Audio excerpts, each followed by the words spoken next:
Okay, now let me see. Where's the hot dog and maybe a meal?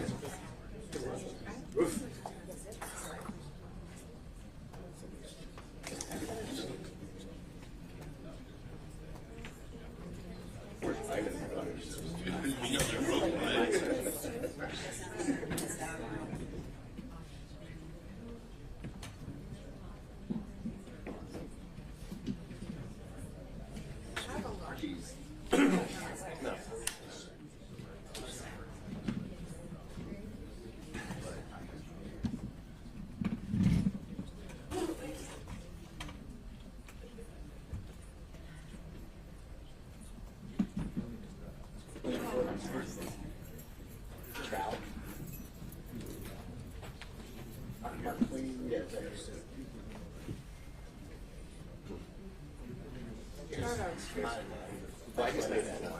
Oh, that's right on point. Yeah. Oh, this tooth is our most practiced like look what you do.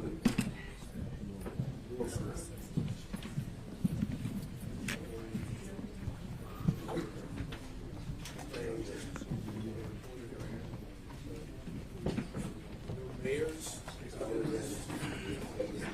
representatives.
Come on, spinning.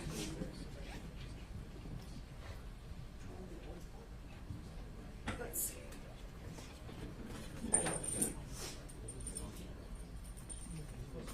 Affidavits. That's the same guy or not? That was just best practices. Best practices of reviewing.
That's okay. I'll have another. I have a lot of friends that are still patients.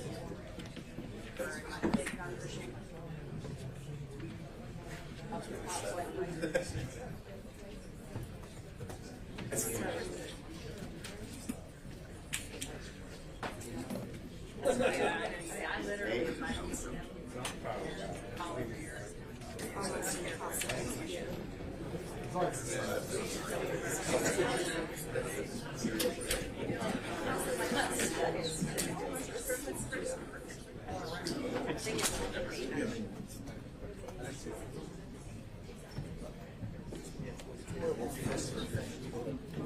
why my nephew is so honest.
But I'm not going to tell you.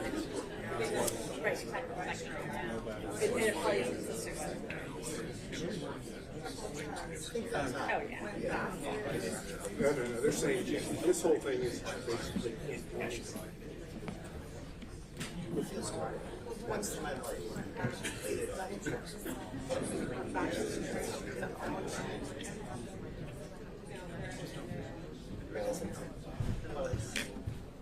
Get all the stuff.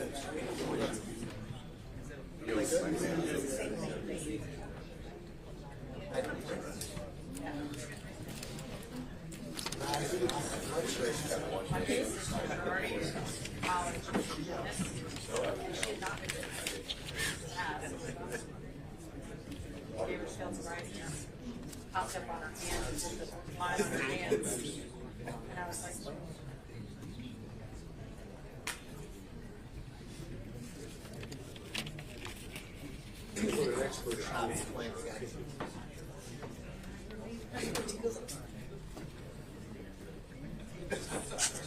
right.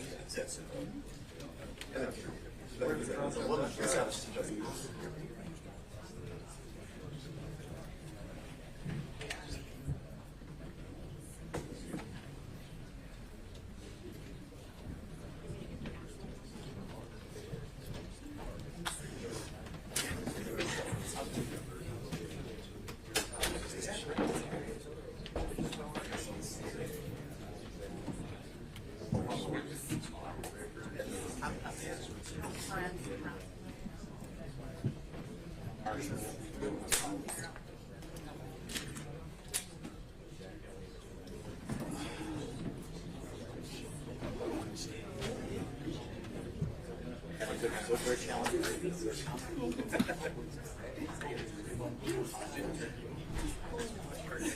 let me check.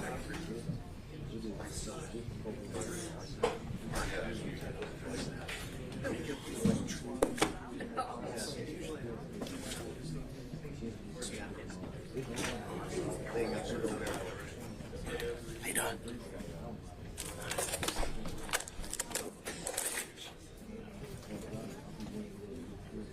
I just, yeah, probably.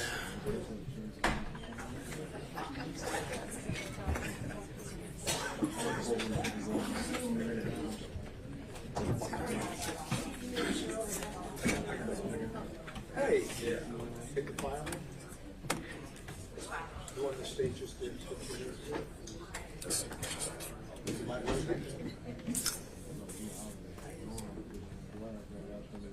Actually, I can stream it too.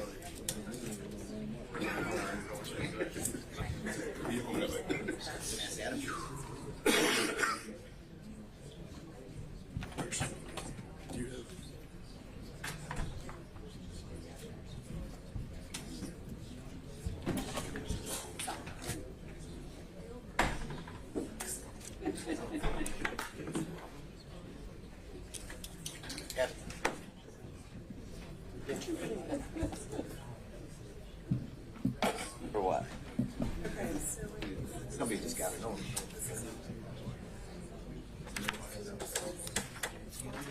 I mean, we filed something last Friday. This was filed like at 12:45. I'd have to look my email.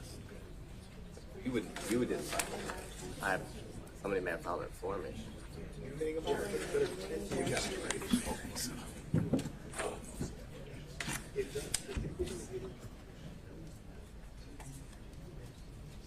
Yeah. I agree, but I'm just making what he's saying there.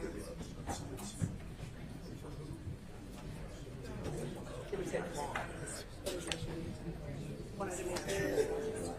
I'm not sure what to yeah, I'm not sure.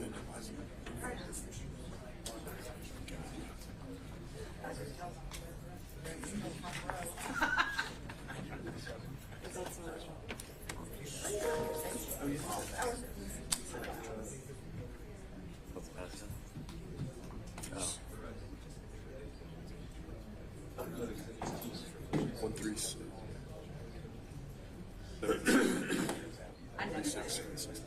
36. Got it.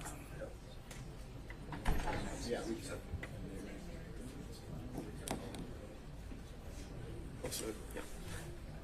Thanks.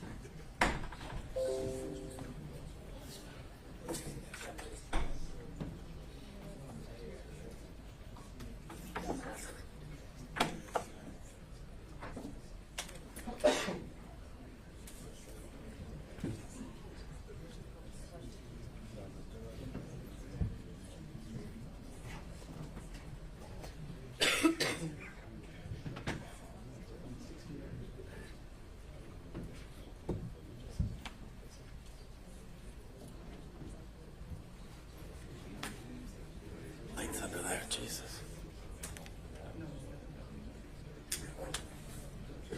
They just said it's courtesy. 12:57.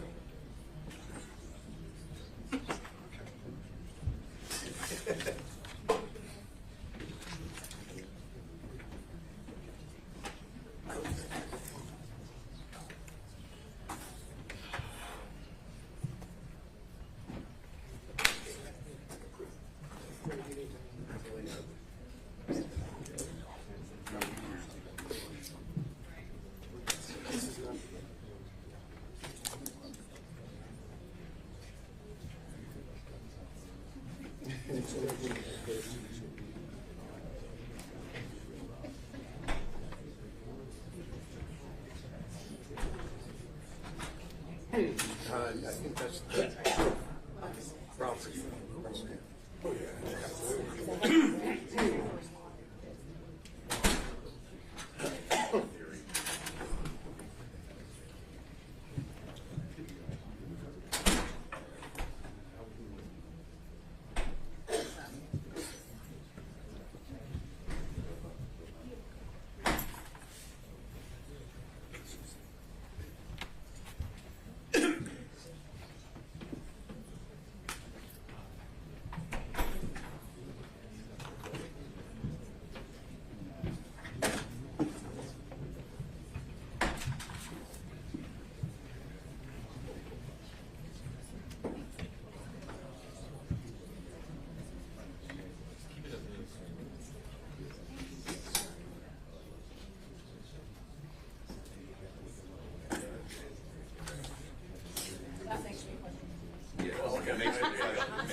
Period for the Fulton County Last Judicial Circuit is now assessed to the Honorable Judge Scott McAfee presiding.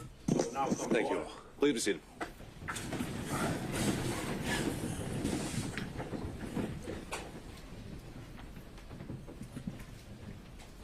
All right, we are back on the record with 23 SC 188947.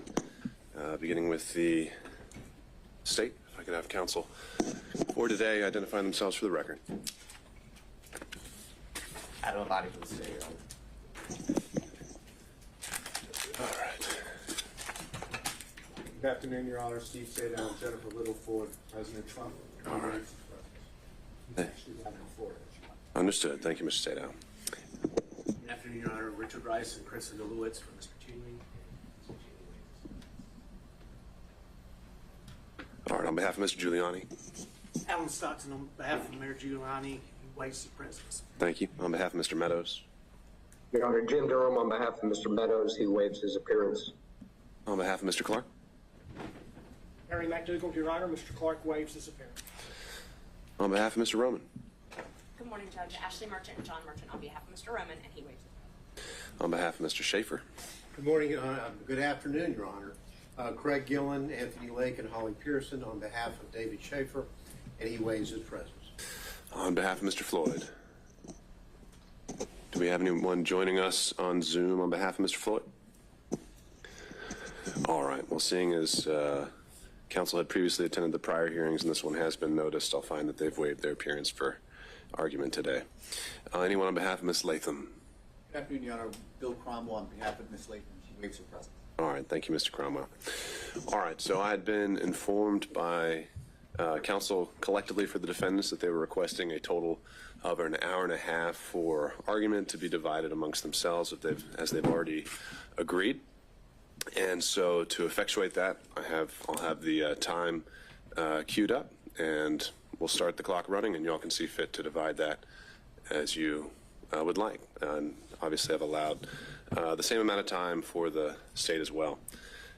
Before we get into that, I believe there may have been a few things just to clean up as part of the record, specifically since we last convened. Counsel on behalf of Mr. Roman had submitted a Defense Exhibit 39, and if there are any objections that wanted to be placed on the record on behalf of the state, we can do that now. But at a minimum, I think the intention was that I would be admitting that collectively as an exhibit, if nothing else, just for appellate purposes for the record. Mr. Abadi, anything the state wants to add as it relates to Exhibit 39? No objection from the state. I have a copy for the court reporter. I printed a copy out, and then I sent it electronically. All right. If you've got that marked and stamped, we'll provide that to the court reporter.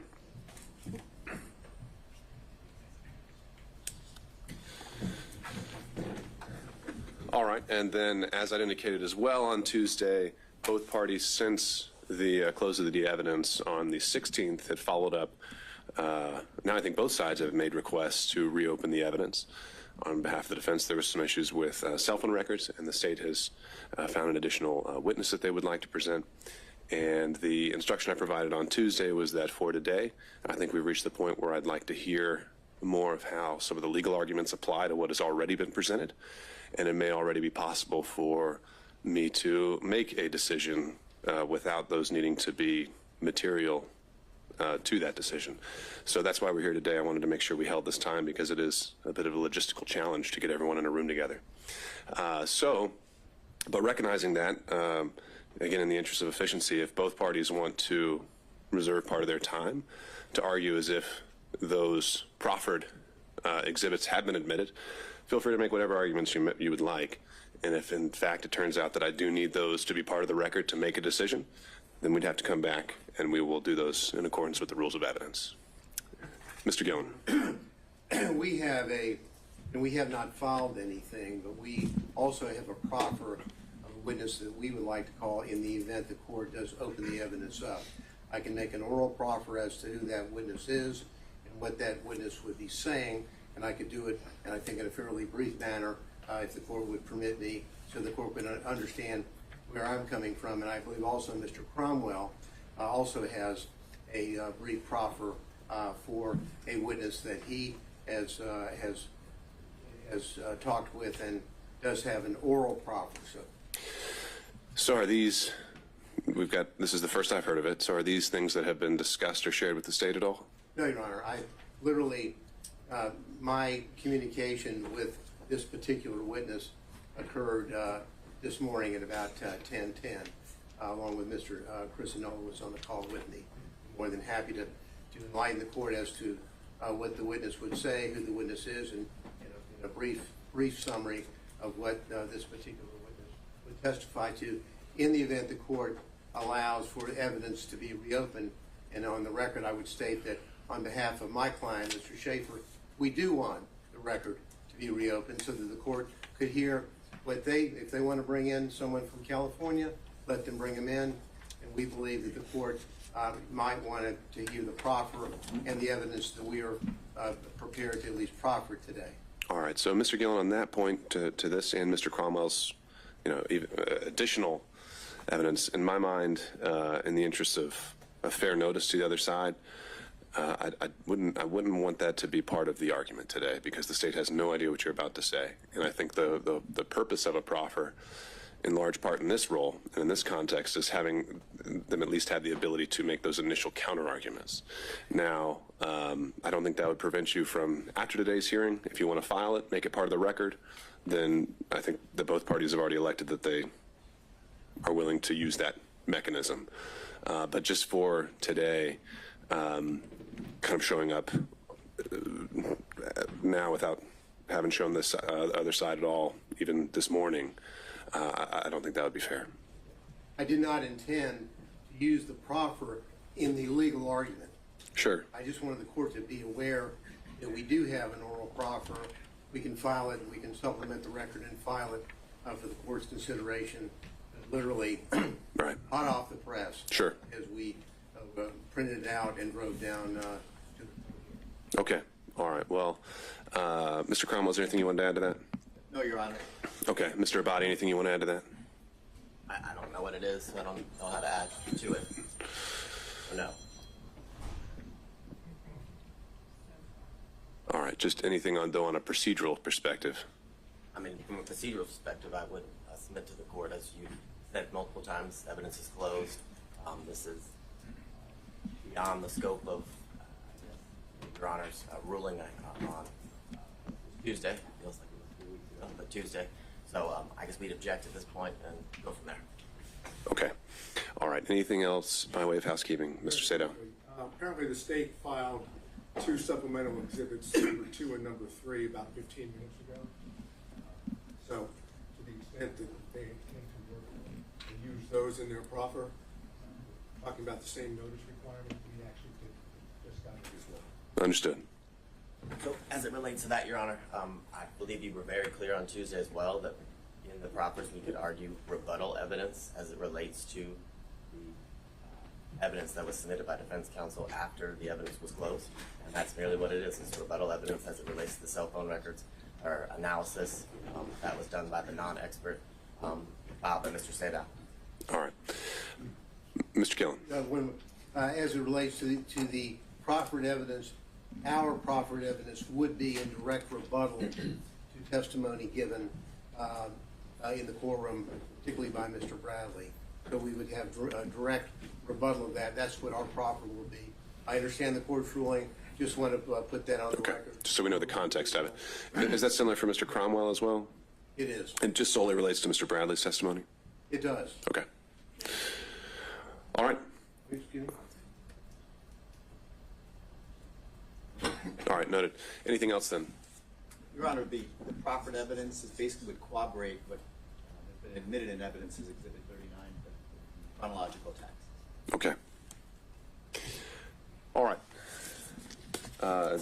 Then if there is nothing else, I'll turn it over to Ms. Merchant to begin on behalf of the defense.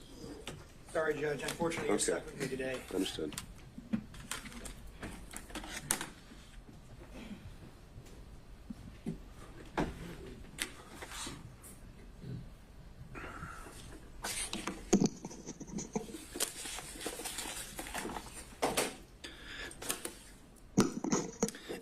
May it please the court, Your Honor, John Merchant on behalf of Mr. Roman. Just by way of roadmap to give you some idea about the allocation of time and what I'm going to be covering. I've been charged with talking to Your Honor about the conflict issue and the appearance of a conflict and what we believe the evidence to show on that issue. Mr. Sadow, Mr. Gillen will be talking more about the forensic misconduct piece of it. Ms. Willis's church speech, statements made to the media, fraud on the court, frankly, and the book that she gave several interviews for. So I won't be discussing any of those issues. So if you'd like to ask me, certainly I can try to address them, but that's going to be the focus of their presentation. And then towards the end, other folks may have issue-specific type arguments, either in follow-up to mine or the forensic misconduct. But those are the 2 lanes that we're going to be covering, but I'm going to do the conflict piece of it for you. And on that issue, Your Honor, this is a matter of first impression in Georgia. I can't find a single case that's been published by the Court of Appeals or the Supreme Court that is based on these facts.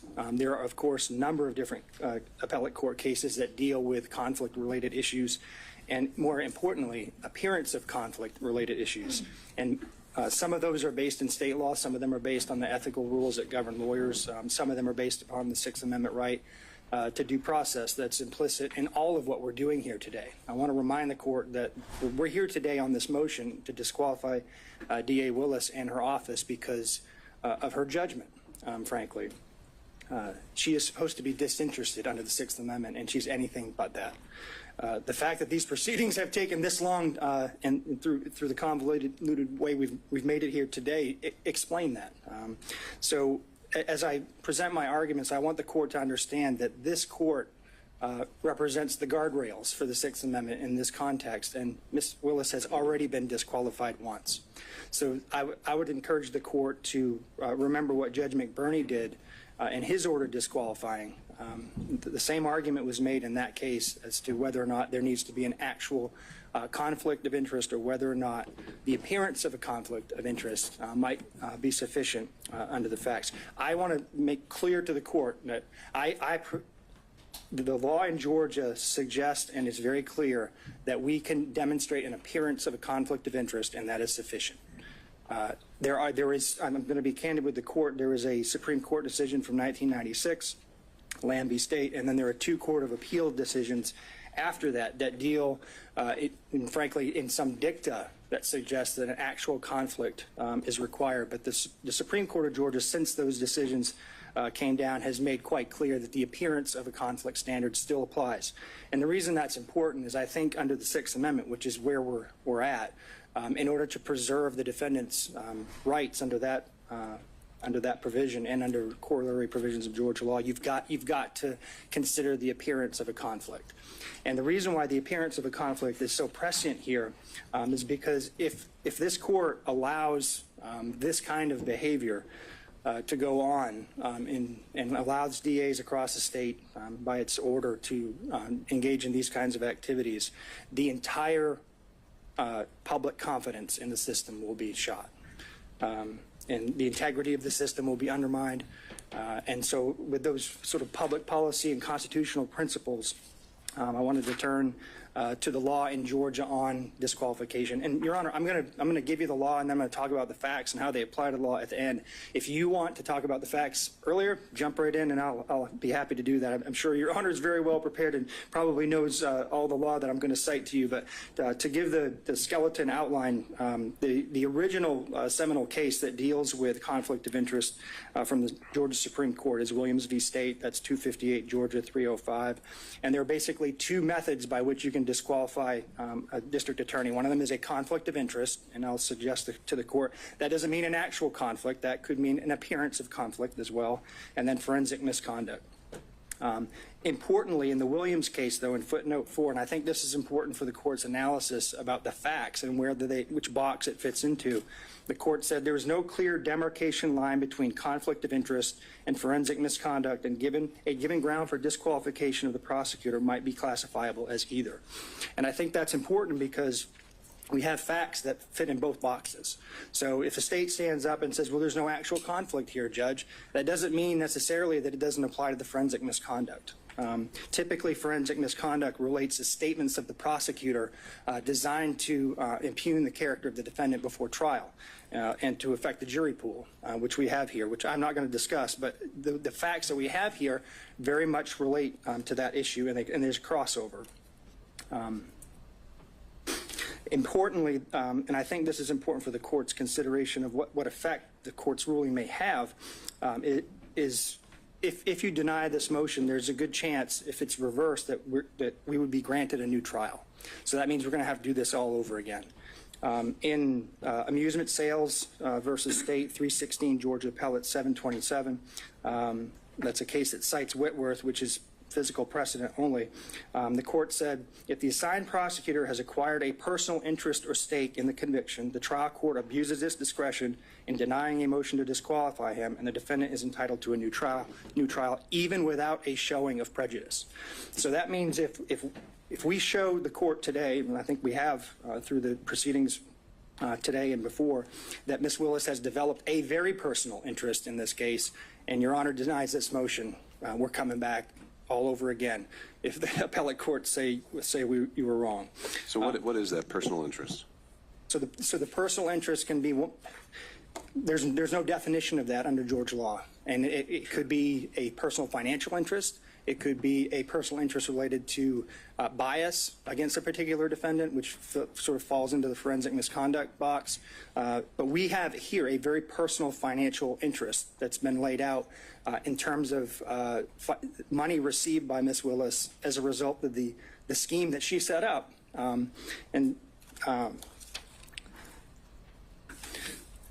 But to get to the issue of the personal interest in the context of an appearance, I think that's important.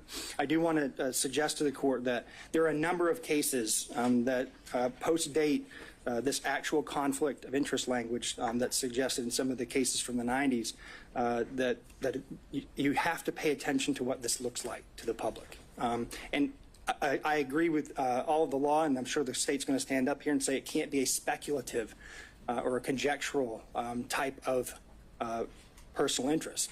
We don't have that here. We have something very concrete. And as Judge McBurney put it, actual and palpable, not speculative and remote. That's exactly what we have here. We've demonstrated through the testimony of the witnesses, some of whom impeached themselves, that we have a very personal interest. In the seminal United States court case that deals with prosecutorial impropriety is Young v. U.S. That's a 481 U.S. 787 case. In that case, it's the opportunity for conflicts to arise that created at least the appearance of impropriety. And that's the case that requires that the prosecutor be disinterested. Since a scheme injecting a personal interest, financial or otherwise, into the enforcement process may bring irrelevant and impermissible factors into the prosecutorial decision. Now, there are a number of Georgia cases that sort of repeat that theme. Reeves v. State, 231, Georgia Appellate 22, that's a 1998 case, stated a potential conflict of interest existed and the appearance of impropriety existed. Davenport v. State, 157, Georgia Appellate 704, that's a 1981 case. That was decided 7 years before Williams. When there is at least the appearance of impropriety, a defendant is denied fundamental fairness in the state's prosecution of the charges against him or her. There are also rules that govern prosecutors. Lawyers in general are bound to preserve and avoid even the appearance of impropriety. That's Brown v. State, 256, Georgia Appellate 603, 202, 2002. Head v. State. A prosecutor's close personal relationship with the victim in a case may create at least the appearance of a prosecution unfairly based on private interest rather than one properly based on vindication of public interest. ABA Criminal Justice Standards for the Prosecution Function, Standard 3.1.2c. A prosecutor should avoid appearance of impropriety in performing the prosecution function. 3-1.7f. The prosecutor should not permit the prosecutor's professional judgment or obligations to be affected by the prosecutor's personal, political, financial, professional, business, property, or other interests or relationships. So the rules that govern her in her own profession say that this is wrong because she's developed a financial interest in this case. And at the very least, created the appearance of unfairness towards these defendants by setting up a relationship, a prosecutorial relationship with her boyfriend that she'd been dating for 2 years, according to the testimony. So before I move, Your Honor, to the specific facts, you asked, what's personal interest, and I think, frankly, as I was trying to figure this out, I think you know it when you see it. It's just like in the concurrence in Jacobellis versus State of Ohio, Supreme Court case from 1964, Justice Stewart, in his concurrent opinion, said, "I know it when I see it," talking about obscenity. I think you know it when you see it. I think there's enough facts in front of you that you know it when you see it. And so I think that the governing principle helps enlighten some of the facts here. And also, I think it's not just financial. In McLaughlin v. State, I think the court's very familiar with that case, 295 Georgia 609, 2014. The Supreme Court essentially said that because the acting DA had become a witness in the case and developed a personal interest in the case due to his daughter's relationship with the victim, that he was disqualified. And because he was disqualified, his entire office was disqualified. So turning to the facts of the case, Your Honor, I think I've got, my role is 20 minutes, so I've got about 8 minutes left. So why the relationship, why did we spend so much time on a relationship between these two people? We frankly couldn't care less if they had a personal relationship outside of work. That is not what the issue is here. The issue is that they began this relationship in 2019. They were dating for 2 years, and then she awarded him a contract where public money, either from Fulton County or the state of Georgia, ended up in his pockets. That decision alone was improper. But what's even more improper is that then she and he used that money to go on personal vacations and trips. If Your Honor will remember, Exhibits 9, 11, and 12 dealt with the expenditures by Wade on trips.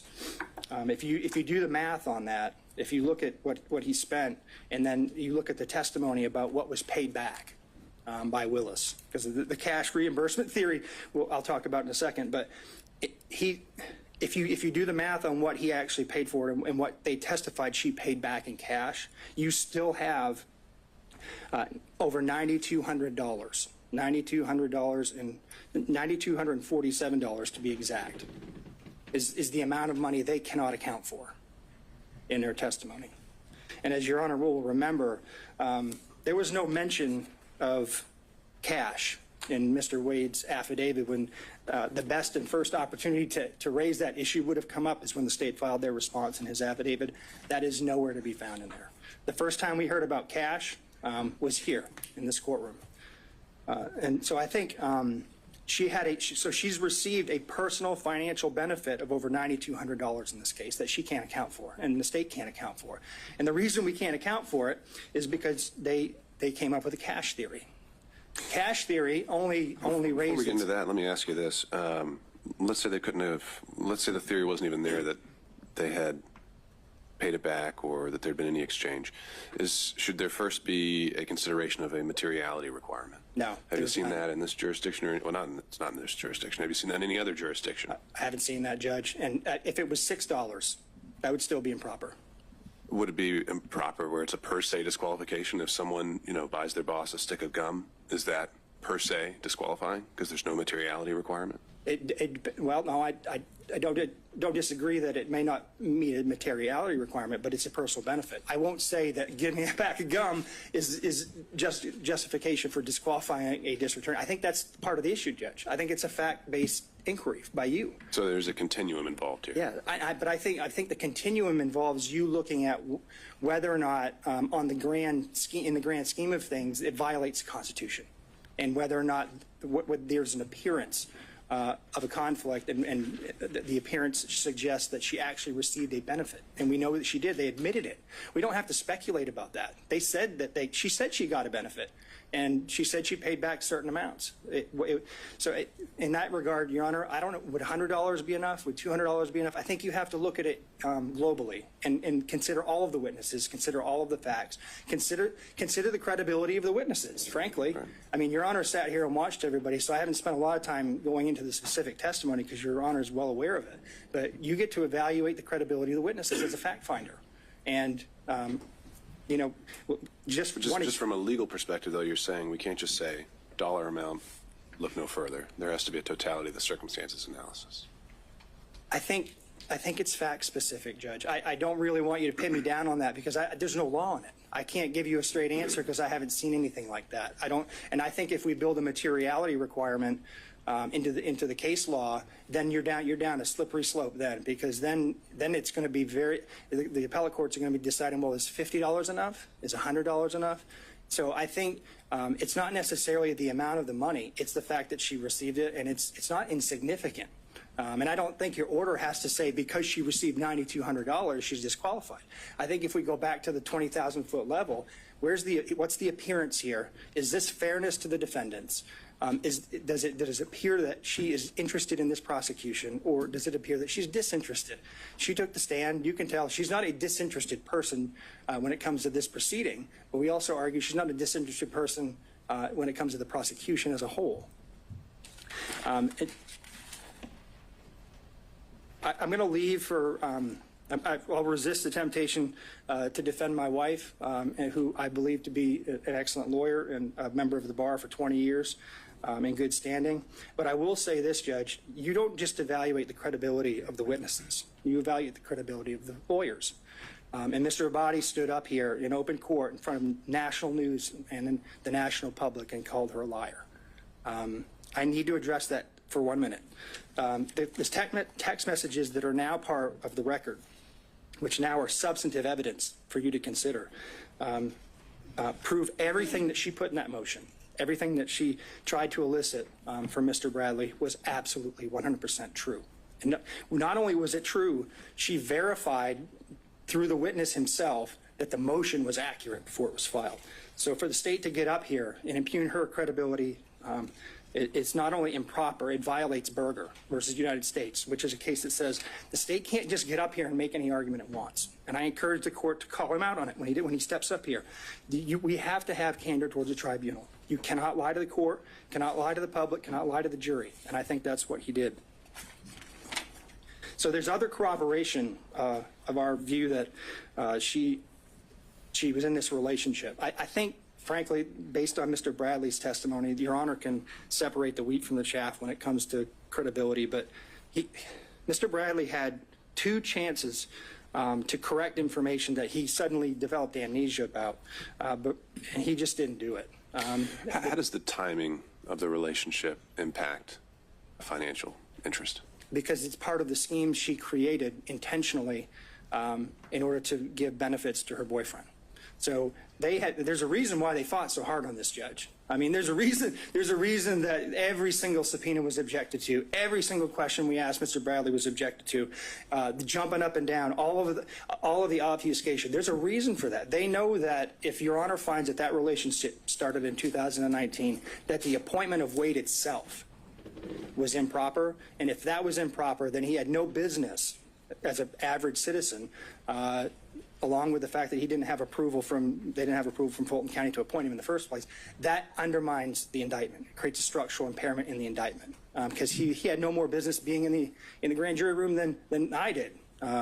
So that's what they're worried about. And the reason why it's important for the financial piece, Judge, is it's how the money ended up going back to her. She put her boyfriend in the spot, paid him, and then reaped the benefits from it. That she created the system and then didn't tell anybody about it. She didn't even tell her dad about it.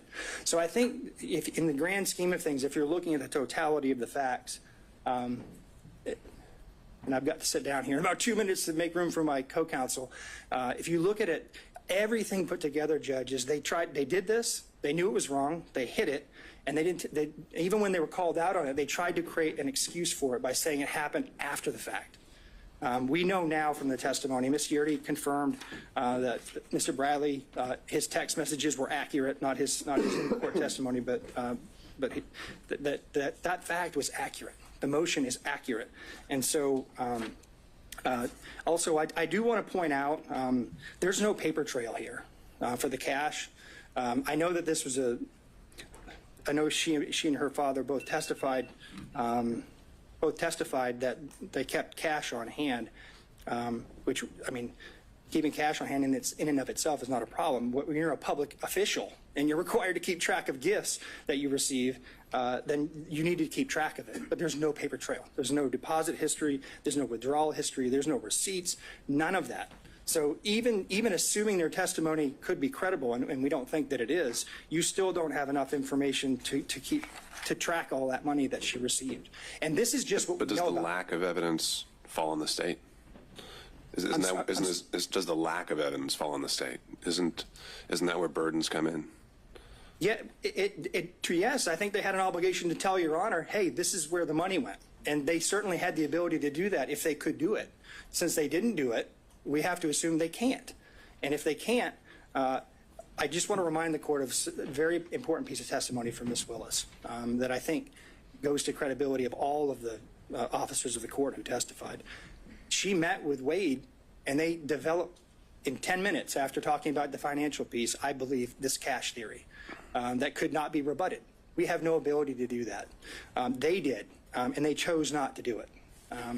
So with that, Your Honor, unless Your Honor has more questions for me, I'm going to sit down and turn the podium over to my distinguished colleague, Mr. Sadow. Thank you, Mr. Merchant. Appreciate the court's time.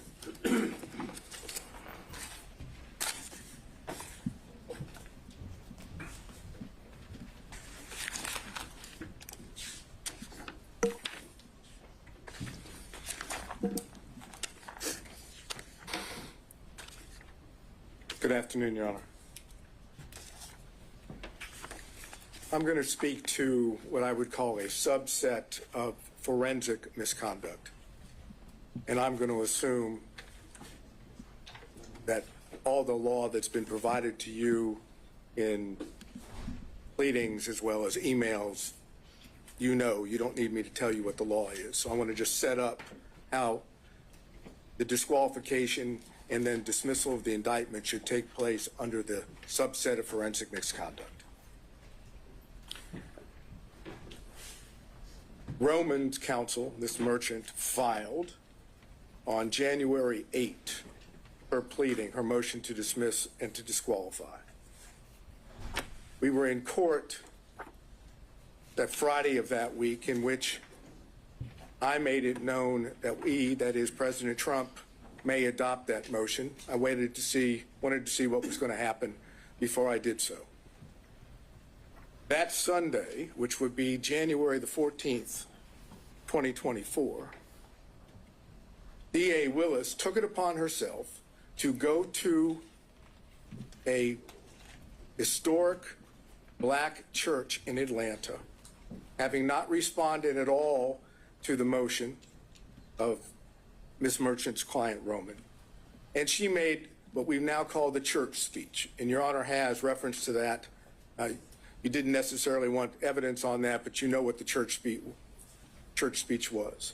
It was videoed. It was clear that Ms. Willis had notes. She was reading from notes that she had prepared.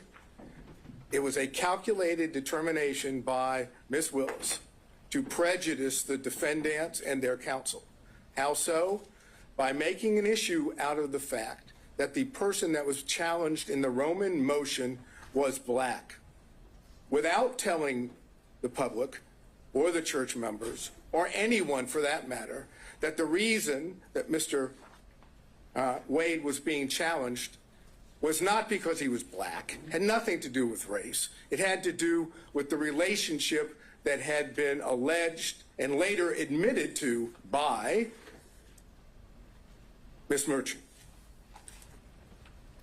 Ms. Willis took full opportunity to prejudice the defendants, and then comes along later in a pleading and says it wasn't designed or intended to be at the defendants at all, or the defense counsel, which with all due respect is just nonsense. The purpose of that was to get public sympathy, public empathy for what Ms. Merchant had already alleged in her motion. Now, that was a violation of the professional rules of conduct. It was a violation of 3.8G. There's no question about it. It wasn't in response to anything that was said. It was a public statement, extrajudicial, for the purpose of making a comment upon the defendants. It would be in response to a motion that was filed. But it wasn't filed in a response, in a pleading. It was filed in response to a motion. And the motion were allegations made. If Ms. Willis wanted to respond at that point, she could have said the facts of the matter. Instead, she misstated what the situation was, took advantage of the opportunity, an ethical violation, and the ethical violation makes it clear that you must refrain from making extrajudicial comments that have a substantial likelihood of heightening public condemnation of the accused. Can you think of anything more that would heighten public condemnation of the defendants than alleging that defense counsel and the defendants were making their motion based on race and religion. That's as bad as it gets in Fulton County, with all due respect. That's exactly what Ms. Willis wanted done. And remember, the state still had not responded. So then what we get from the state is we get an affidavit filed as part of their response. And that affidavit says specifically, and the affidavit is Mr. Wade, says specifically in paragraphs 26 and 27 that the relationship did not begin until 2022. It acknowledges the relationship and says it didn't begin until 2022. And the pleading that's filed, the state's pleading in response, indicates not exactly that, but it says there was no relationship as of November 1 of 2021, and that's on page 7. So now we know that timing is the issue, because Ms. Merchant made it clear that we alleged and had evidence that indicated the timing was before Mr. Wade was hired, not after. So the state now has filed an affidavit and a pleading that claims post-hiring into 2022. And then Mr. Wade, Willis testify to the same thing under oath. Now, Ms. Yerty says it began in 2019. Why would she know? Well, she would know because she was a former friend. I know the state's going to get up here and say you can't believe, essentially what they're going to say is you can't believe any defense witness because they're defense witnesses. And only people that would tell the truth would be Wade and Willis. I suggest to you that that's not accurate. I suggest that the testimony that Mr. Wade gave and Ms. Willis gave, and I'm specifically dealing now with the timing issue, without getting into anything else, that brought forth a true concern about their truthfulness and being what is required of a lawyer in this state, which is candor toward the tribunal. And that's 3.3 of the professional rules. Specifically, small a1, make a false statement of material fact or law to a tribunal. So that's, as I posited to the court, that's the second ethical violation. And then you also have 8.4 of the professional rules. It says it's a violation of the Georgia Rules of Professional Conduct for a lawyer to, and that's A4, engage in a professional conduct involving dishonesty, fraud, deceit, or misrepresentation. Now, do you have to find that Wade and Willis lied? No. What you need to be able to find is that there is a concern, a legitimate concern based on the evidence in this case about their truthfulness. A legitimate concern about the truthfulness, which equates to an appearance of impropriety. Because once you have the appearance of impropriety under forensic misconduct, the law in Georgia is clear, that's enough to disqualify. So, why should you find there's a concern with their truthfulness? ERT is the first one. You have that testimony. But then we go to what is the most obvious indication that Willis and Wade were not truthful on the point of timing, and that's Bradley. Defense Exhibit 26 came into evidence. Defense Exhibit 26 comes in and says, and you know I went into this the last hearing. It says that on January the 5th, 2024, at approximately 9:49 a.m., there's text messages that are exchanged between Ms. Merchant and Mr. Bradley. And the text messages go like just date, and that's from Ms. Merchant.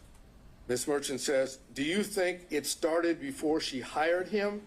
Bradley, who we now know from Defense Exhibit 39, has been texting with Ms. Merchant for a number of months. This is not the first time. This is months within the communications between the two. Mr. Bradley says, absolutely.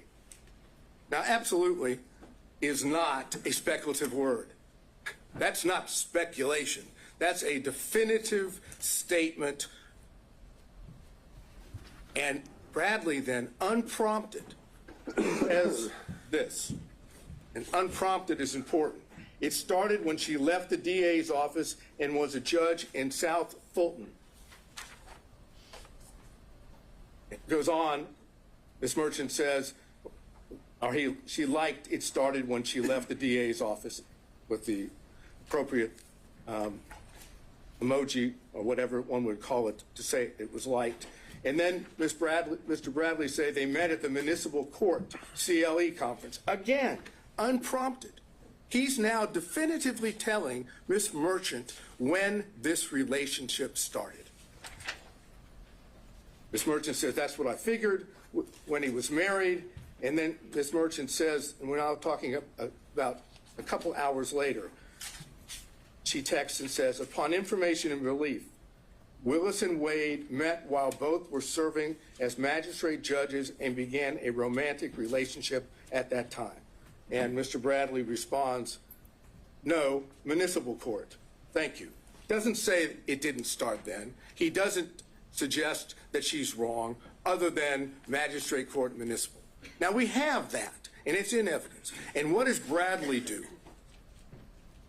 He knows that he's put himself in a position that if he testifies truthfully on the witness stand, Your Honor is in a position to be able to find, if you choose to, that both Willis and Wade lied. So what does Bradley do?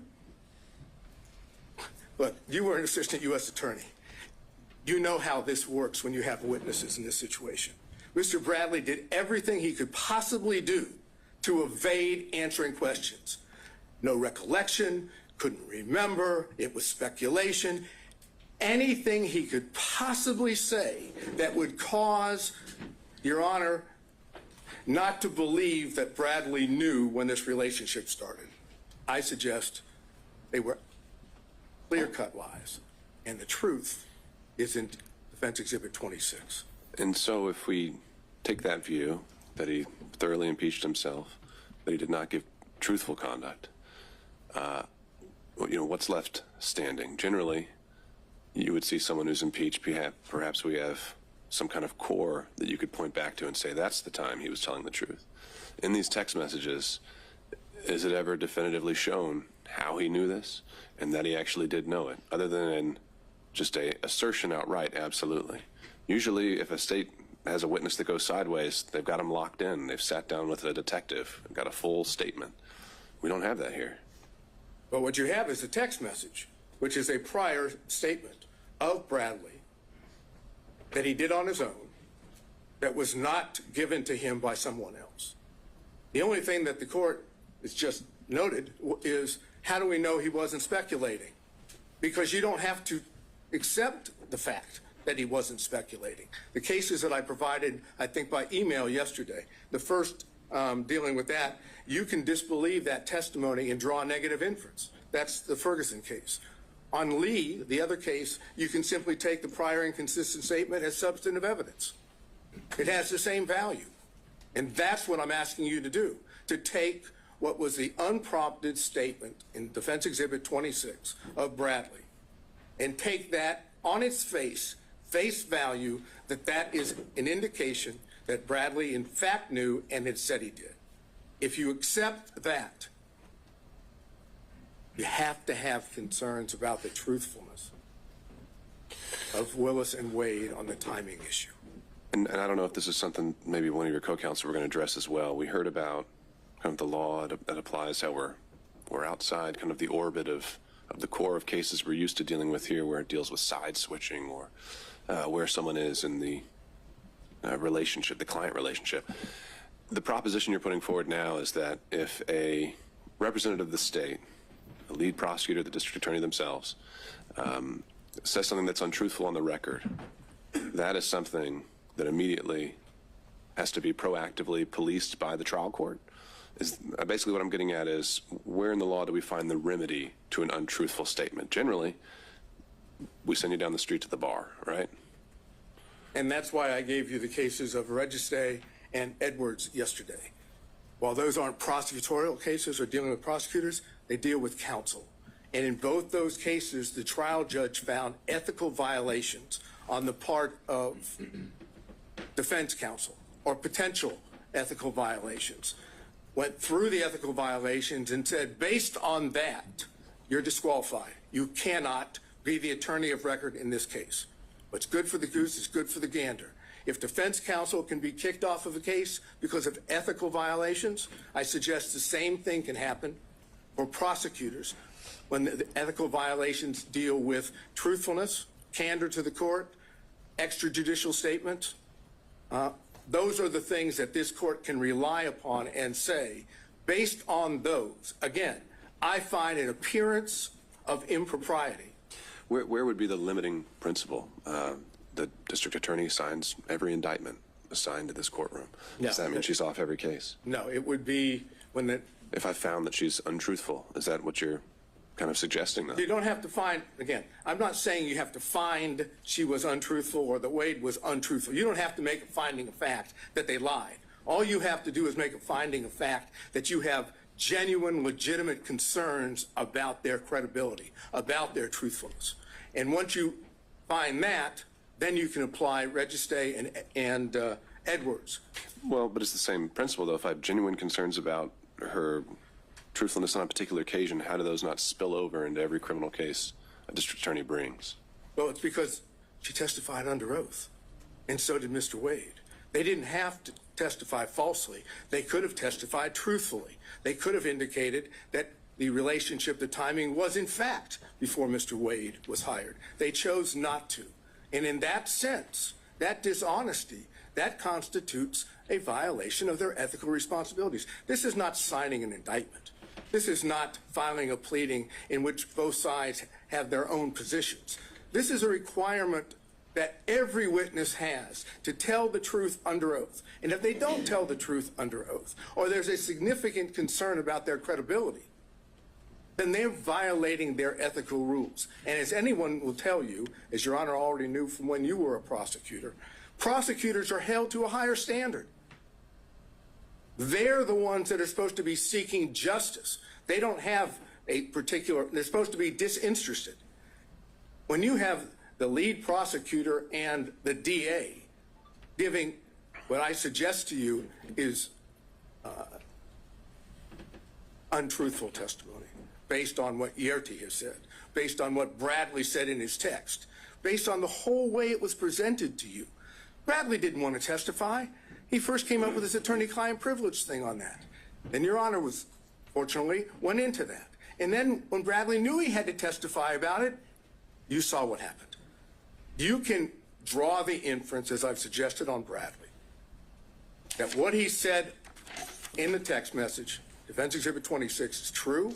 The relationship, in fact, started prior to November 1st of 2021. That Yerty says that.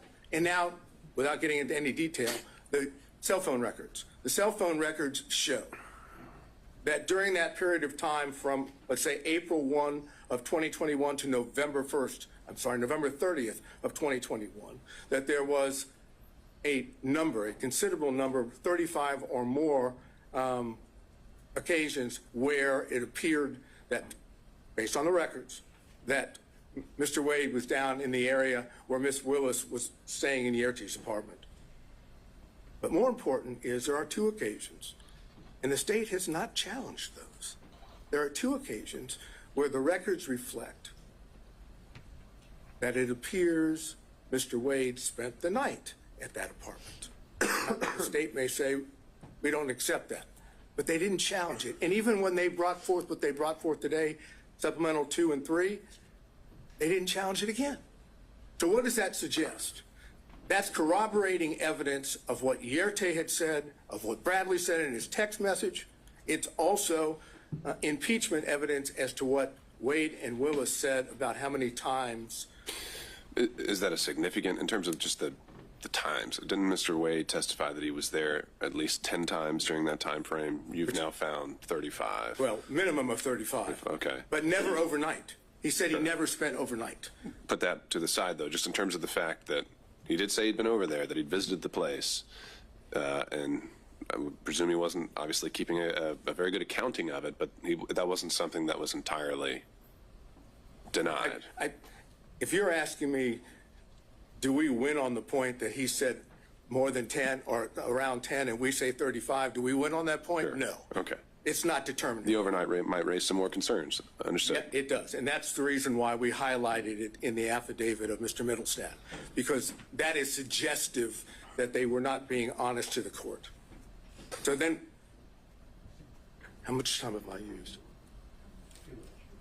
Have I? I'm letting them use the hook. So, suggestive, again, raising issues. I'm wondering about burden. Is it we're dealing with a preponderance standard? We are dealing with a preponderance standard, and it's our burden. Yeah. No question about that. So does suggestive get us there? No, but it is corroborating evidence of evidence that we did put up.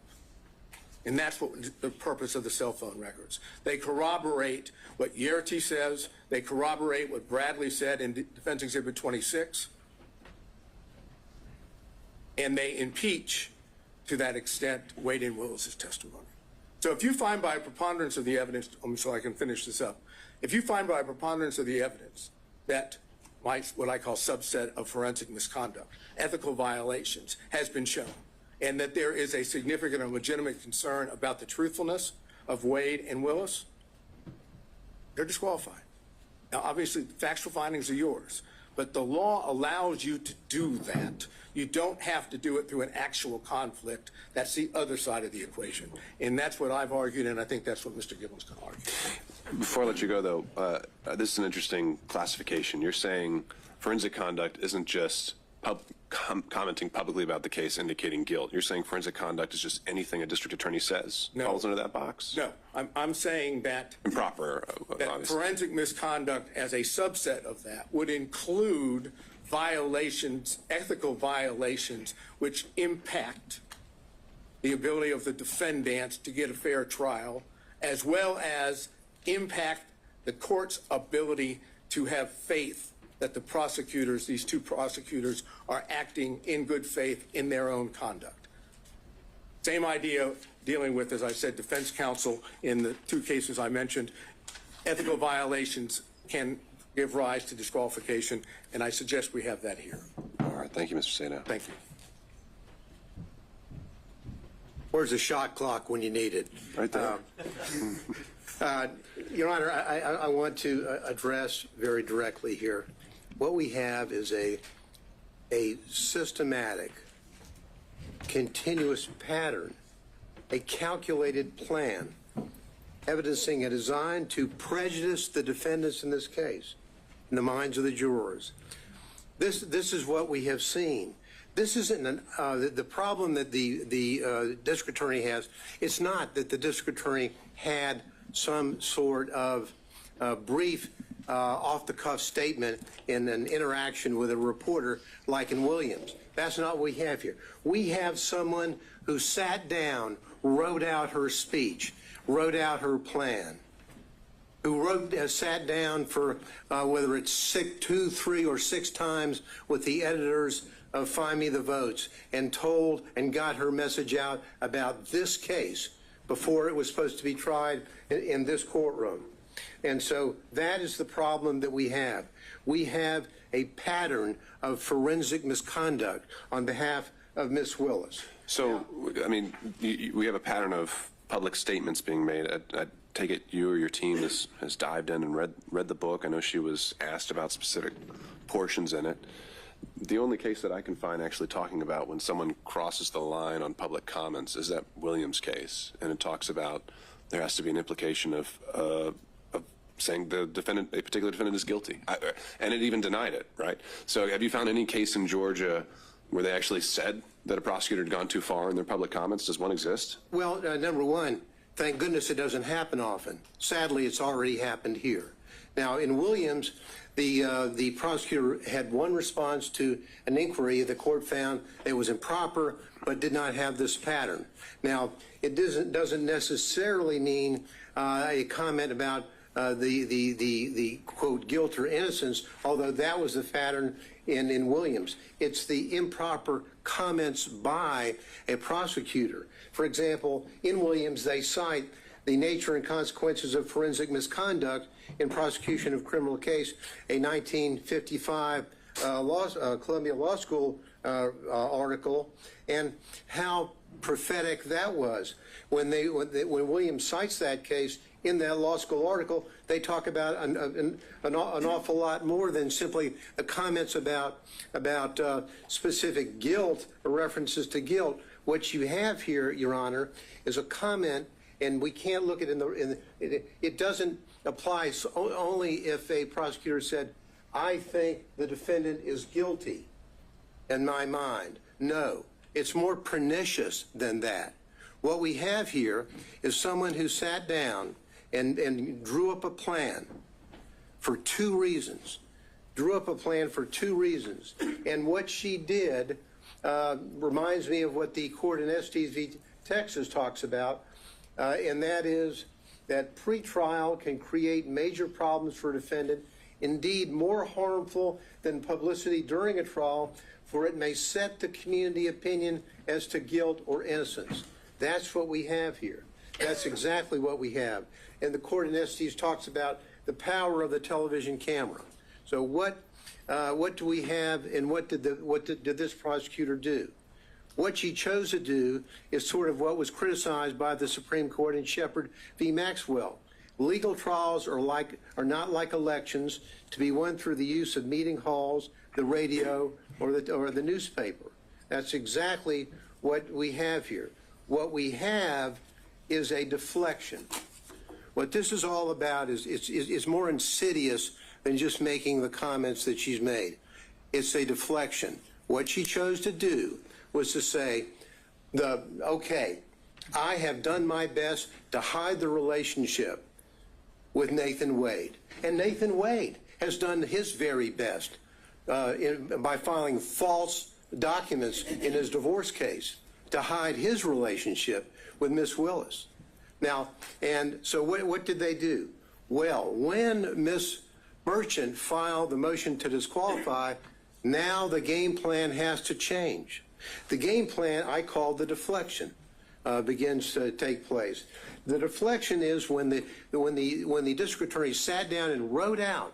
I'm sure the court has. When you look at that video, it's in evidence of her speech at church. She has written out everything and she's reading from it. She chooses to deflect. The court asked earlier, wasn't she really responding to the motion that had been filed against her? Would that she had. Because if she had, she would have looked the members of that church in the face and say, there's been an allegation that I had a romantic relationship with Mr. Wade, and ladies and gentlemen of this congregation, it's true. She didn't do that. She chose to deflect and to do two things that are reprehensible for any lawyer, but particularly for a prosecutor. She chose to pull out the race card and the God card. That's what she did. And she wrote it out.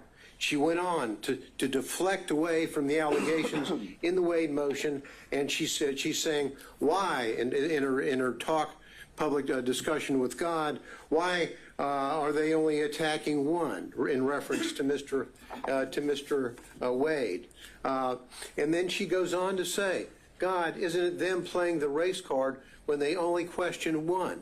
Now, if she had been truthful with that congregation, truthful with the community, she would have said, I had a relationship with him. Good, bad, forgive me, whatever. That's what she should have said. But she chose to deflect and say, them, the reference to them and the others and they. It's obviously a reference to the motion filed by Ms. Merchant. They choose to go after the black man. And she then goes on, again, deflecting away and deflecting to what I call the third rail in American society, choosing somebody on the other side of being a racist. So-and-so is a racist. They're racist. She was the one playing the race card in a way to try to deflect from her own conduct. She goes on to say in discussions with the Lord, God, is that Is it that some will never see a black man as qualified no matter his achievements? Again, the deflection. What is she saying? The listener is not necessarily in that audience in that church. The listener is at Fulton County.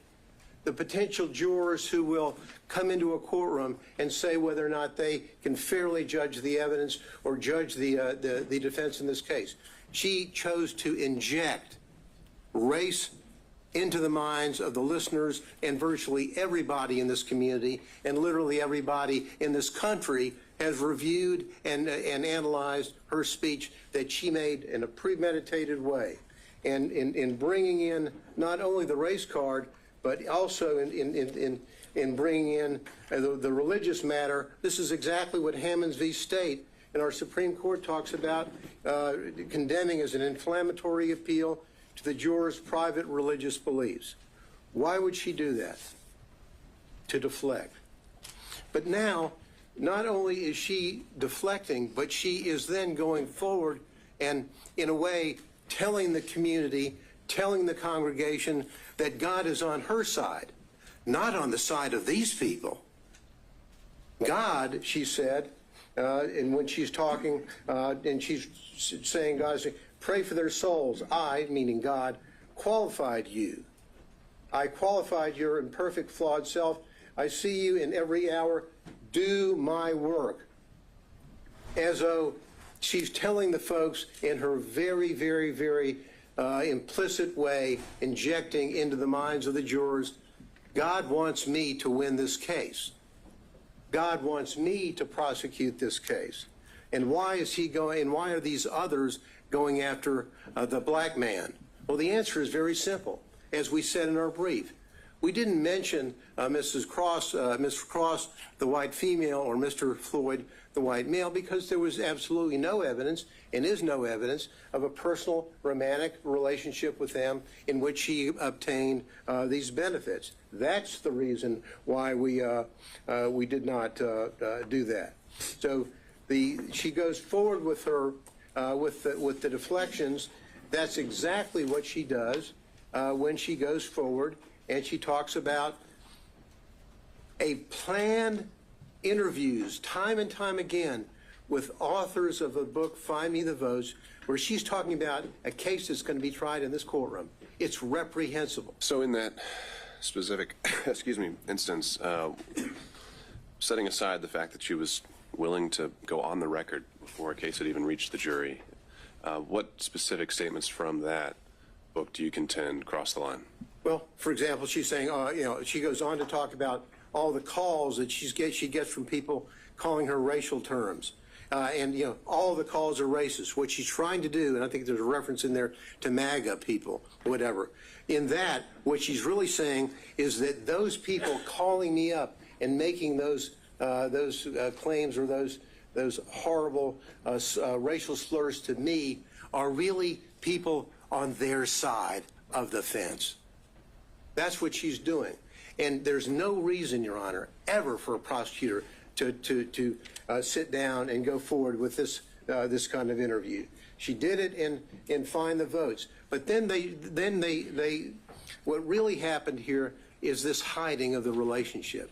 Because in hiding the relationship, they have done such a good job. Mr. Wade filed false documents in his divorce case. When on May the 23rd, May of 2023, talking about, have you ever had sexual relations with a person during the course of the marriage or including the period of separation? He's still married.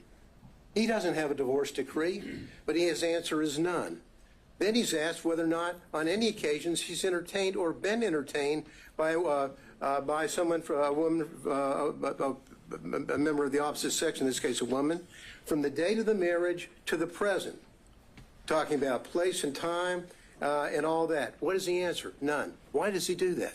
He does that because he doesn't want to tell about the relationship that he has with Miss Willis and the benefits that he has gotten and that he gave to her. That's exact. And what these answers are absolutely reprehensible. That a member of the State Bar of Georgia would file these answers that are inaccurate. What What does Miss Wade do? Miss Willis do? Miss Willis, on her financial report, on whether or not she has gotten anything of $100 or more in value from a prohibited source. The court asked earlier about what a threshold might be. Well, for the financial report, it's $100. That's it. She doesn't report any of all of the benefits that she received from Mr. Wade. All the trips, all the entertainment, all the 3 nights in the luxury suite in Aruba. All of that. None of that is here. And they say, oh, well, maybe it all balanced out, even though I can't prove it with the cash. Well, that's like saying, did I give the court a Christmas present? Well, maybe I gave the court a Christmas present, and the court gave me one back. If the court has to fill out a form whether you got a Christmas present from anybody, you say, I got one from Mr. Gillen. You don't say, nah, well, I gave him one back, so it really evens out. They're false reports. And because they're false, what they had to do is they had to say, uh-oh, Ms. Merchant has caught us. And so what we're going to do is we're going to get, in our response, we're going to get Mr. Wade to file a false declaration, which he does. His declaration in this case is false. And the evidence showing that that is false as it relates to the timing, and the court asked earlier, why does it matter, if the relationship was before or after November 1, 2021? The answer is they think it's important, and frankly, I do too. Because when she's hiring somebody and she's not telling the people who are going to be paying the tab up to $700,000, hey, I just hired my boyfriend who's taking me on trip to the Caribbean and taking me down to Aruba and taking me to California. Hope you don't mind. No disclosure whatsoever. And the money flows off. But because they got caught, they then commit what I think is an additional component of forensic misconduct, and that is fraud on this court. When they filed that affidavit, and now it's been proven, I think, beyond virtually any doubt that the relationship occurred prior to November 1, 2021, and the benefits that were there. And we don't have to run around. And I love we've got all the records showing from Mr. Wade about the payment for these trips, for the cruises, for the flights, all this stuff. What's the only way is they sat around and met together before they testified and came up with their story. What's the only way that they can save themselves? Pay no attention to the records. Pay no attention to the airlines and to the flights and vacations and the cruises. I paid him back in cash. Show us your receipts. Where did you take cash out of the bank? Ever? Oh, I don't have any. Well, show us the deposits that he had. Well, never. We don't have any. What we have here is a fraud on this court, which has been shown, I think, overwhelmingly by the evidence and overwhelmingly through not only the testimony of Yurdi, the testimony of the emails and the text from Mr. Bradley to Ms. Merchant, as well as all the documents that they had no answer to other than the just trust me, I gave him money, it evaporated, I don't know where it came from, and he doesn't know what he did with it. Just please trust us and believe us because it's our only way out of the trap that they set for themselves. These people, sadly, and I hate to say I was a former, as the court knows, I was a prosecutor for about 3.5 million years, it seems, in the federal building, and I was an assistant DA beforehand. Prosecutors don't act like this. Lawyers don't act like this. These people, Your Honor, is a systematic misconduct, and they need to go. Thank you.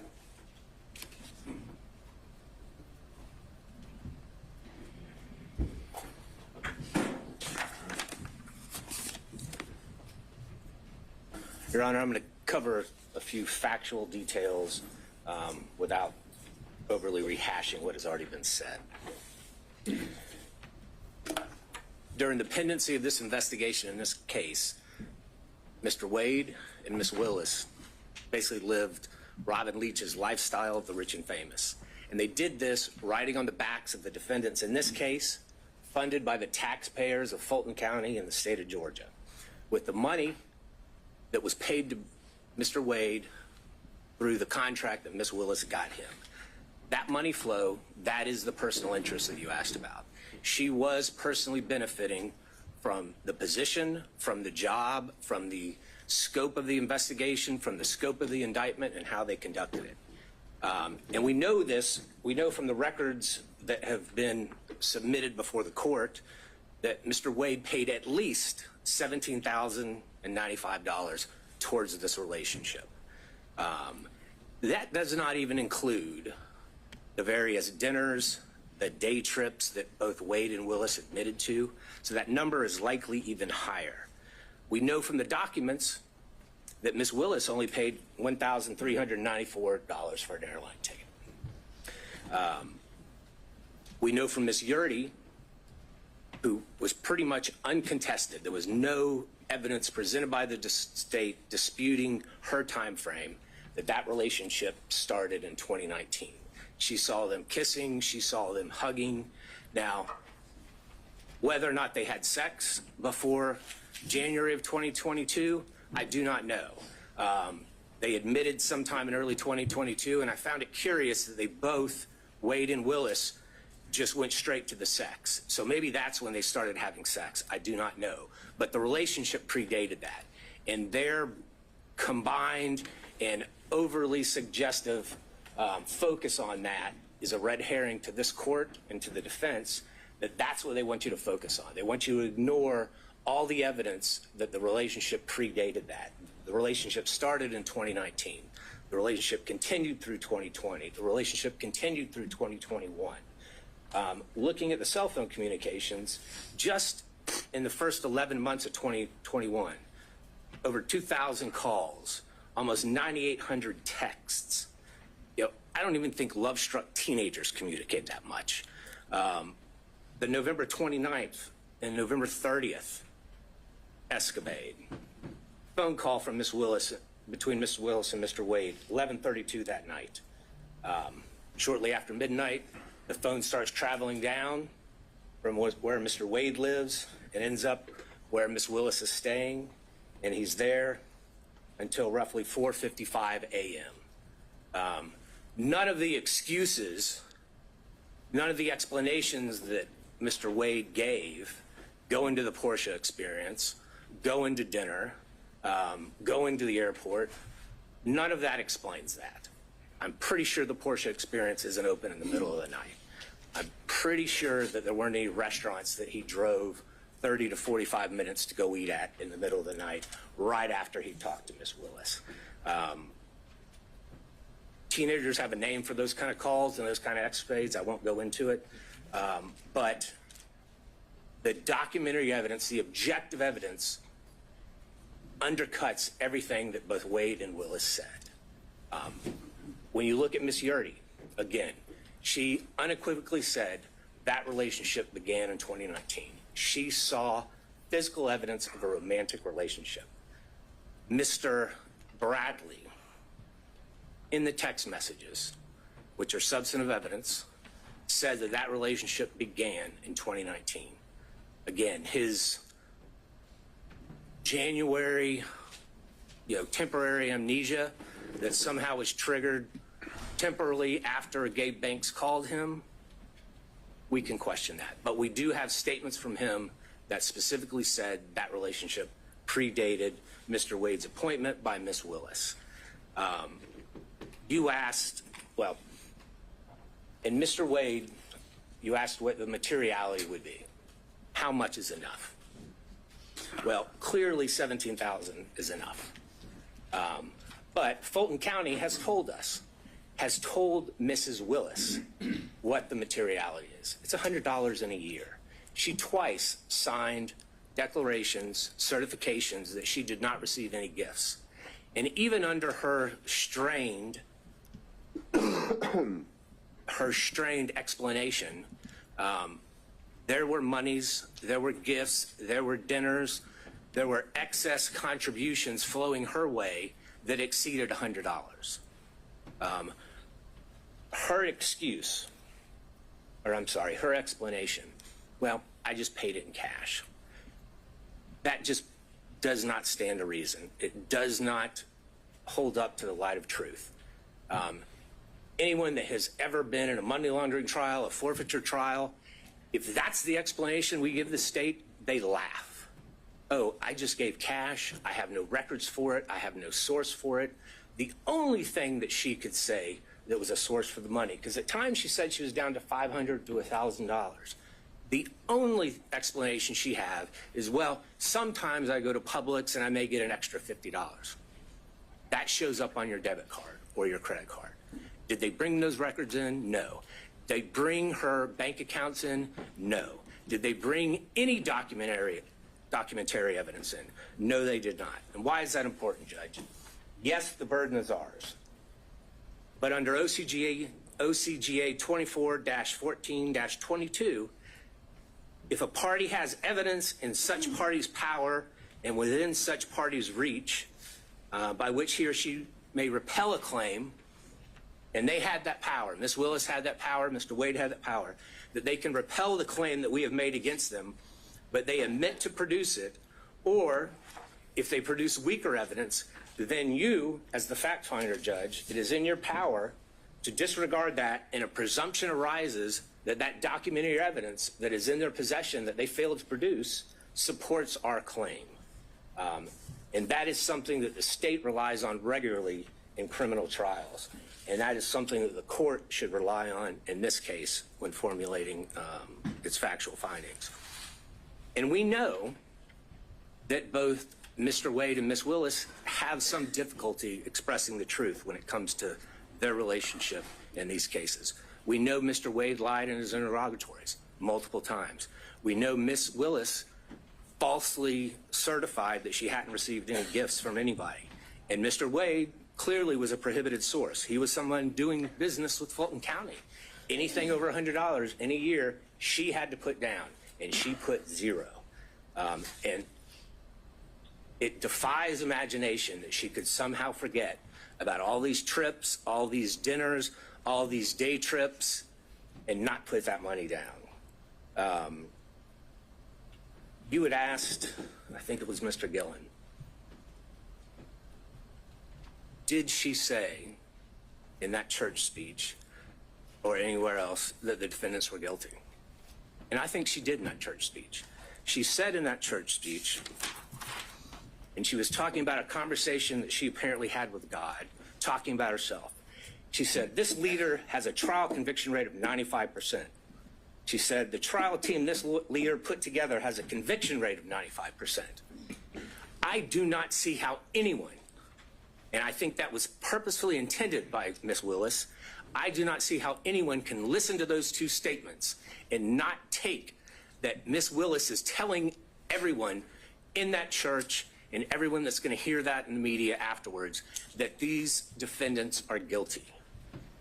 That is what she was saying. She is a prosecutor. She's familiar with the U.S. v. Berger. Every single attorney that's ever been a prosecutor is familiar with the dictates of that U.S. Supreme Court case. That is a foul blow.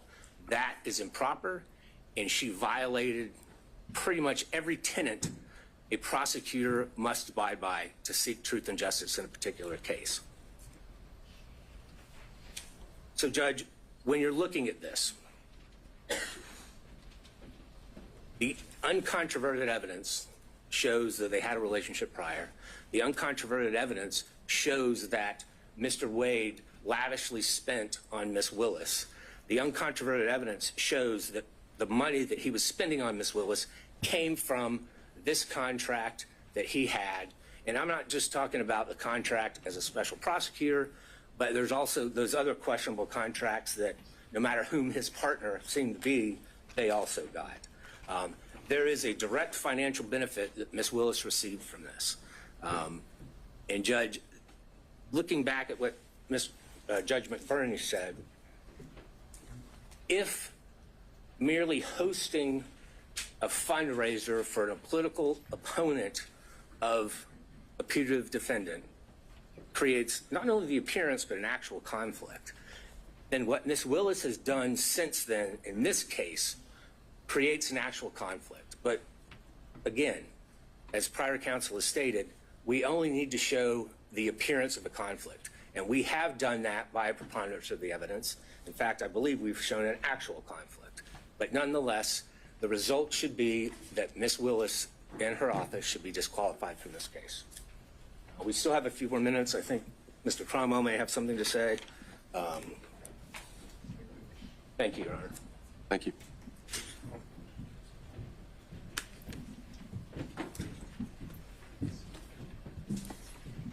Good afternoon, Your Honor. Yeah.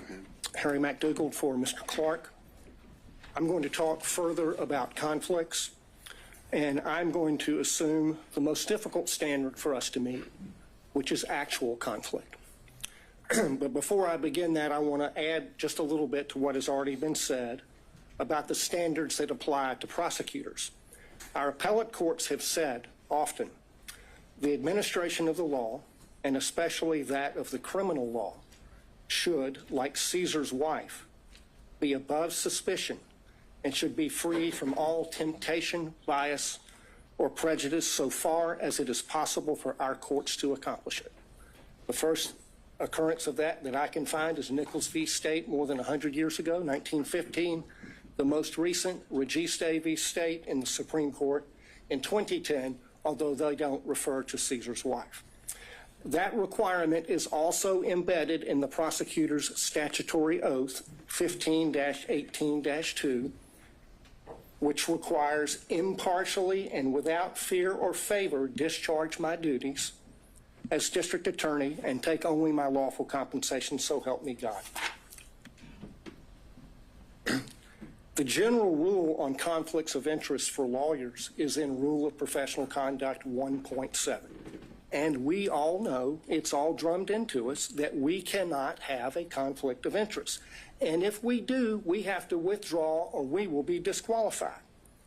The basic idea is that a conflict of interest impairs the lawyer's independent professional judgment. That's the test of a conflict and whether it can be waived and whether it's disqualifying. And that conflict is not just financial. It can be any conflict that impairs your independent professional judgment, and you see that in McLaughlin v. Payne. The court asked what was a personal interest for purposes of disqualification. It's anything that impairs professional judgment. That's reflected in the ABA standards that were quoted by Mr. Merchant, which list the prosecutor's personal, political, financial, professional, business, property, or other interests or relationships. And that's really embedded in the prosecutor's oath to act impartially. And the earlier disqualification order by Judge McBurney was based on political interests, not financial. What my colleagues have described as forensic misconduct is also cognizable as a conflict of interest based on that footnote in the Williams case. The root of all of the problems that we see in this court right now is a conflict of interest arising from their individual personal interests in perpetuating and concealing their relationship.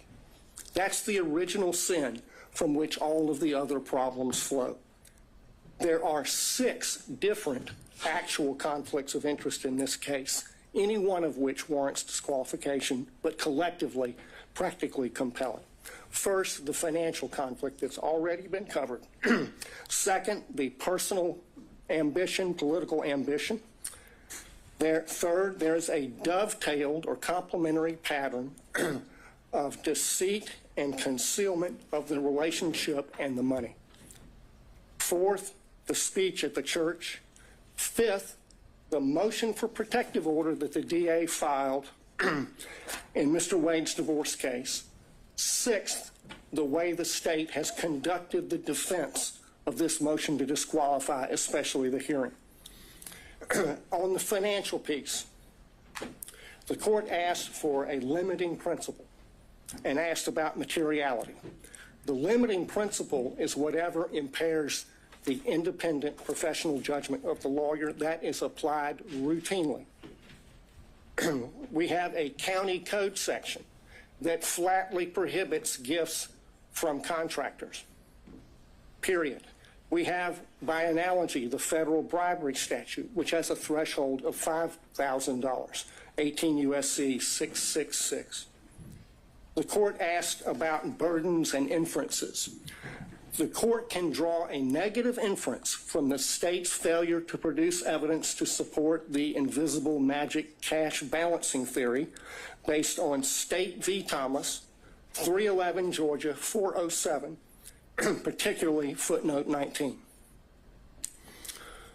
As to the timing question that the court asked about, there were 2 contracts for Mr. Wade executed after they acknowledged the relationship began. Each one of them afflicted or conflicted under county and common law. The second conflict is her political ambition, for which he was previously chastised by Judge McBurney. And that's also present in this book. The inside flap of this book says that they were given, quote, exclusive access to thousands of secret documents, emails, text messages, and audio recordings. The court has twice denied defense motions to unseal special purpose grand jury materials. She helped herself to get the glory of this book. I introduced certified copies of a number of county code sections. I'm not going to walk through those, but I'll tell you why they matter. The stack of law from the state constitution down to the county ordinances imposes a regime on the DA under which she has 3 obligations. She has to go to the county commission to get approval to pay him like she did. She cannot accept gifts from a prohibited source. She has to disclose the gifts that she received. She evaded all of those requirements. Section 2-69 of the county code prohibits gifts from prohibited sources, which he was. There is no boyfriend exception. The disclosure forms, the evidence is sufficient for you to find that her disclosure form for 2022 is false and that it is a false writing.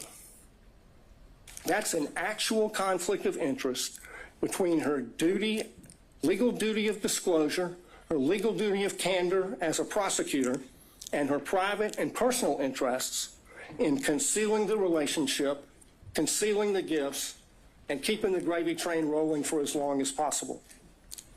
His part in the pattern of concealment is a story you see in many divorce cases.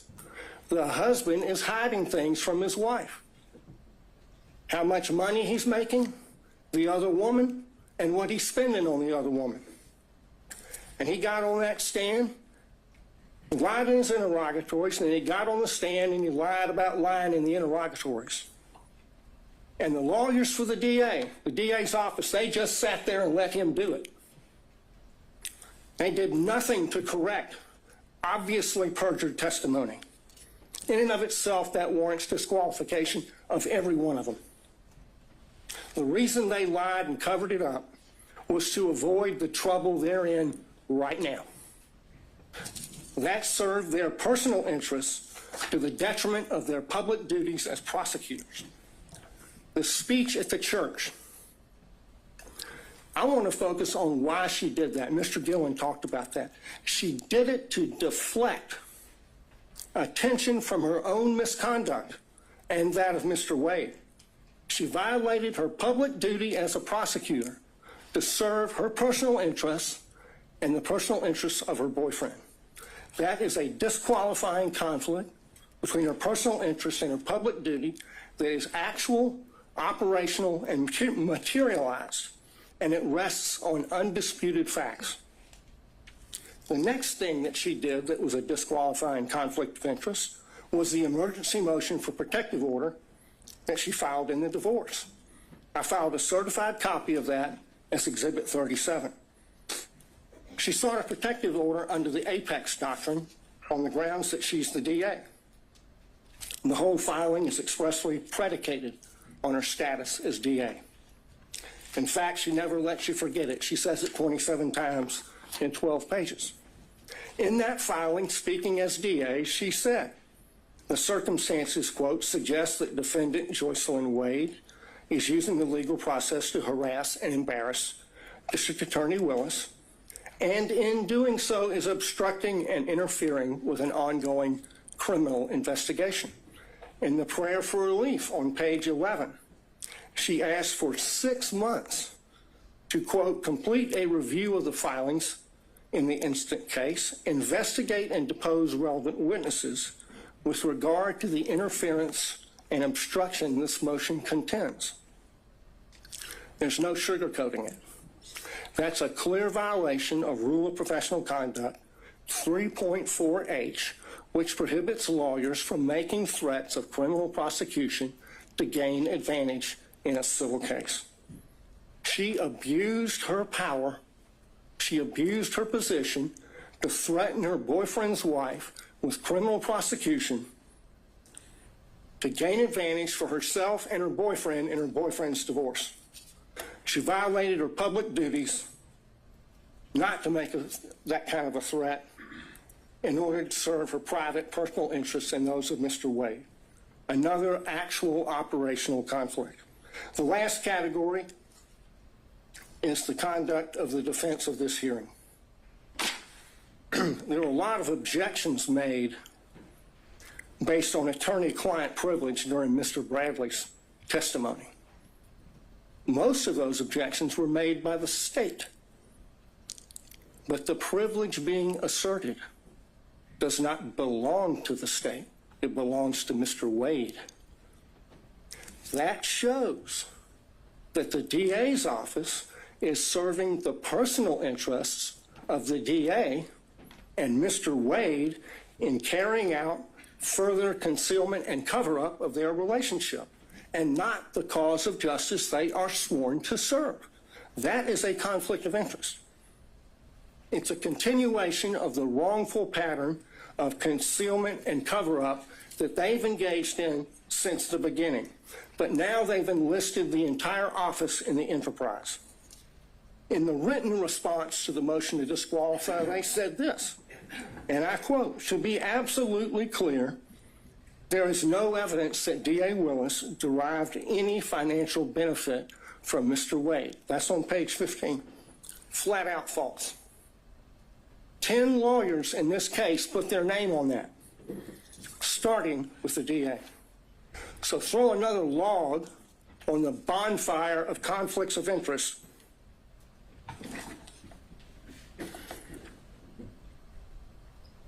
The problem here is the DA cannot distinguish between her personal interests and ambitions on the one hand and her public duties as a prosecutor on the other, and apparently neither can anyone else in their office.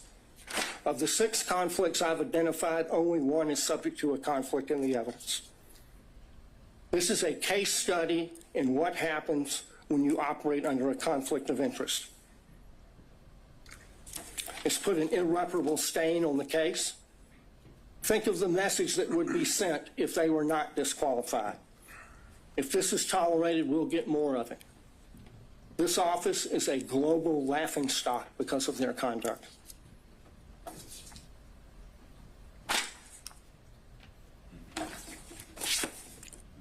They should be disqualified and the case should be dismissed. Your Honor, there's not much oxygen left in the room. We delineated the times based on the whole presentation. Would Your Honor consider some time for us in rebuttal? No. Okay, well then, could I reserve what I had, 5 minutes for rebuttal? Sure, that's fine. All right, thank you, Your Honor. All right, let's take a quick 5, and we'll be back at 2:40-ish to hear from the state. Thank you.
Or no?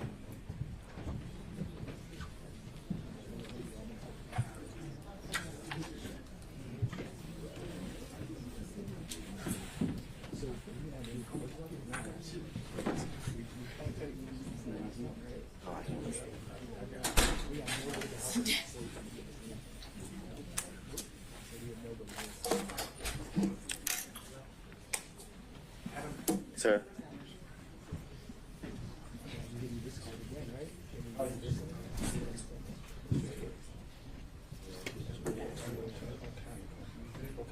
Didn't want to make an issue.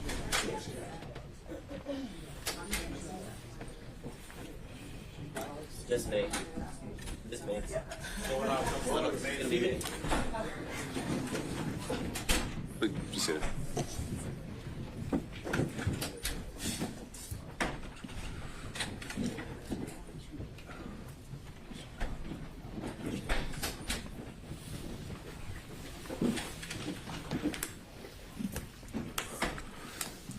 All right, we're back on the record. Stay ready.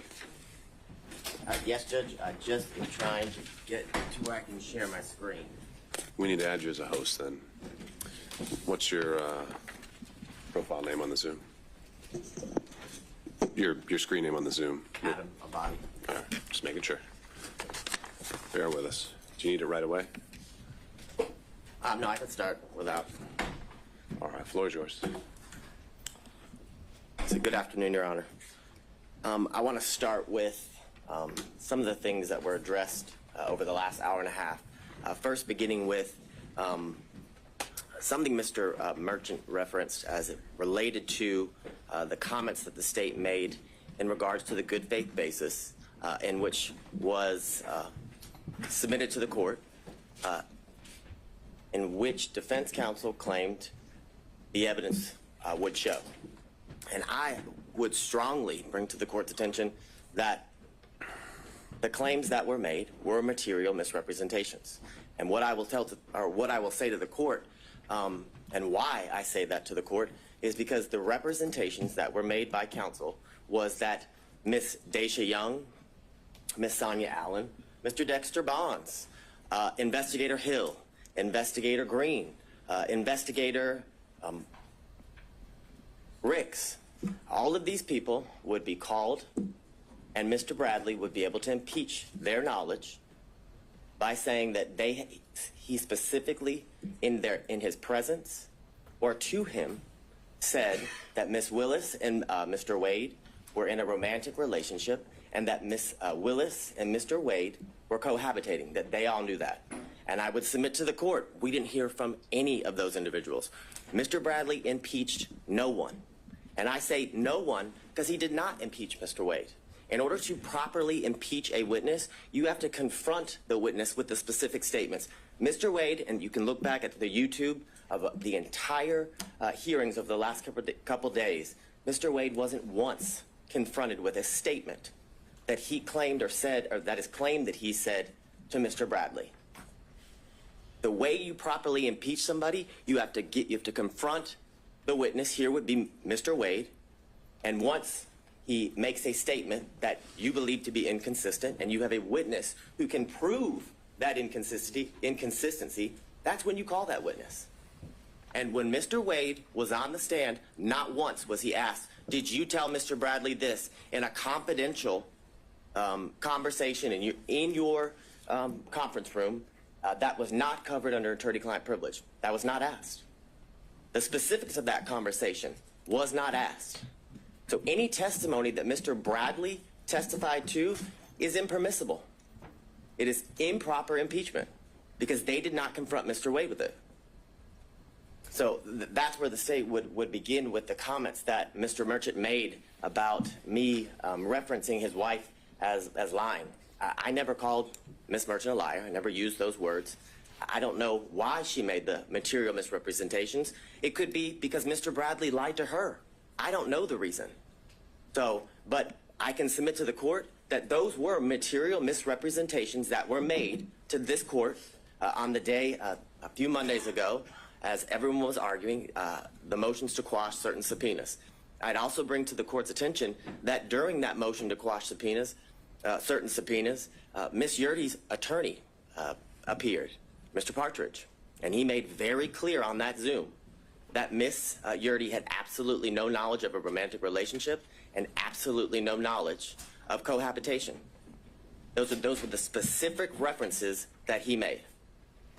So what I would submit to the court is those are those are considered adoptive omissions that his client has made based on the statements he made because of the representations she made to him. So, and I know that sounds convoluted, but what I would say to the court is Ms. Yurdy told Mr. Partridge, because Mr. Partridge told the court that she had absolutely no information about a romantic relationship, and she had absolutely no information as in regards to. So, but wait, are you making an argument I should make inferences based? Now, these would be attorney-client privileges or communications then. She's communicating with Mr. Partridge about what her upcoming testimony is. That's why she's hired him. And you're telling me I should infer things based on her communications to him? Absolutely, because they're not attorney-client communications anymore when he discloses them to the court and everybody else as they watch the Zoom and attend the hearing. The difference is there was no request to go in camera. There was no request to go or to have a private conversation with you as was done with Mr. Bradley. That would have been the proper procedure. So yes, I'm asking you to infer that, 100%. I'm asking you to infer that her testimony was at best inconsistent. Because the testimony of Ms. Yurdy, when she testified, was vague, very little description. When asked in a very leading manner, is it true or do you know that Ms. Willis and Mr. Wade were in a relationship from 2019 into the time you were fired, you were forced to resign from the district attorney's office in March of 2022? She said yes. And then further, when pressed by Mr. Sadow, he talks about why she believed they were in a relationship. And what was interesting from Ms. Yurdy's testimony, that they were pretty close friends up until she left the DA's office, that she asserted to the court that on a yearly basis, Ms. Willis said, I'm in a relationship with Mr. Wade in 2019. Oh, by the way, I want to tell you again in 2020, because we're in a new year, I'm still in a relationship with Mr. Wade. And again, in 2021, the assertion is Ms. Willis then went back to Ms. Yurdy and confirmed, hey, I just want to reconfirm me and Mr. Wade are still in a relationship. It's absurd. It's absolutely absurd. More importantly, when Mr. Sadow asked her about why she believed that they were in a romantic relationship based on her own observations, she said something. He actually asked her, did you see him kissing or hugging? She said yes, but there was no description or qualification about when it occurred, what she actually saw, was it a kiss on the cheek, things of that nature. So I would ask you to frame her testimony from that standpoint when you're addressing her credibility, as the court is going to do with each and every witness that you heard during the testimony of all the witnesses during the hearing. I'm going to see if my screen will share.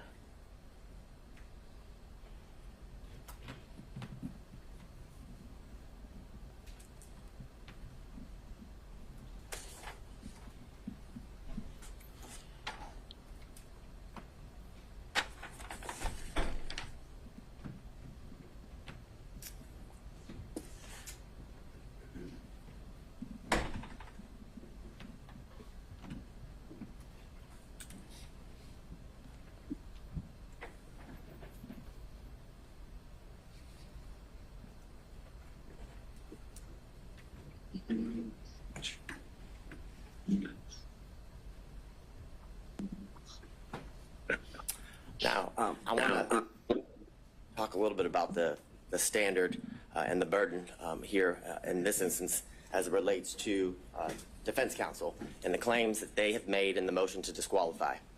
And as I was doing a whole lot of research, I came upon this law review article from Cornell scholarship reading or publication, and they made very clear that courts have been relatively reluctant to exercise their power to disqualify prosecutors for any reason. And that goes along with the standard. What the state would submit to the court is that the defense has to show an actual conflict. And in this instance, they have to show the actual conflict would be that Ms. Willis received a financial benefit or gain and did it got it based upon the outcome of the case. It doesn't make any sense. It makes absolutely no sense. And during the 3 days of the extensive testimony of all of the witnesses and the prolonged examinations of the witnesses by multiple defense counsel, they still got nowhere. We're in the same position we were in on Monday.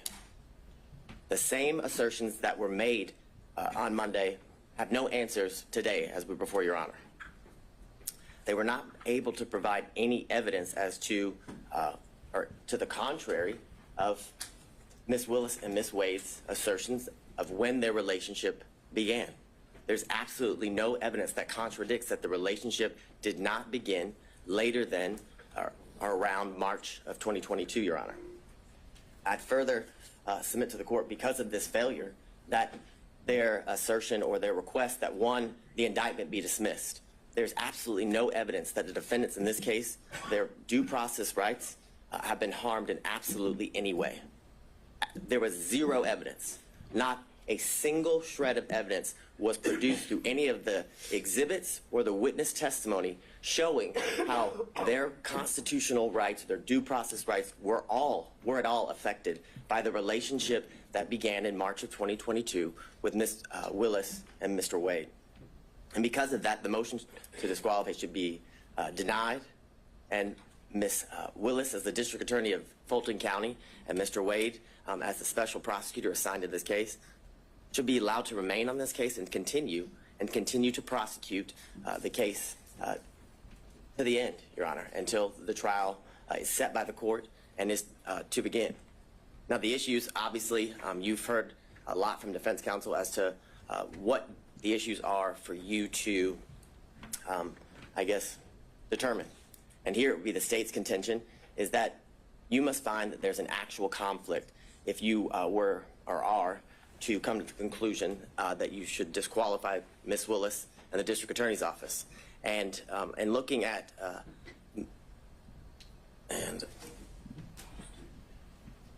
what I think you're talking about, is this Ventura? It's McGlynn v. State, McGlynn v. State, 342 Georgia Appeal 170.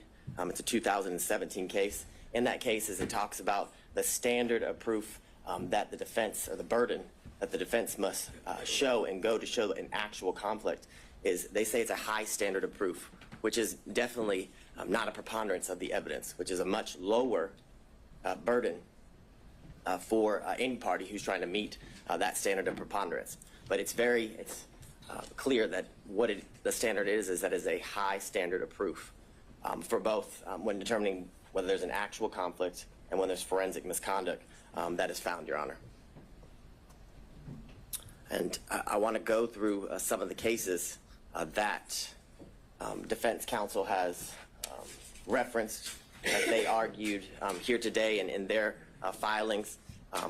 And I guess the bright line standard, or the standard and the grounds for which disqualification is appropriate for Your Honor to be determining in all of the cases as it relates to disqualifying the elected district attorney, is you either find that there's a conflict of interest or that there's been some sort of forensic misconduct.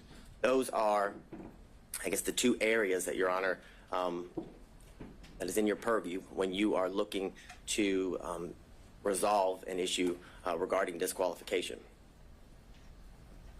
Now, in a recent case, Lee v. State, which is 224 Georgia, Lexus 31.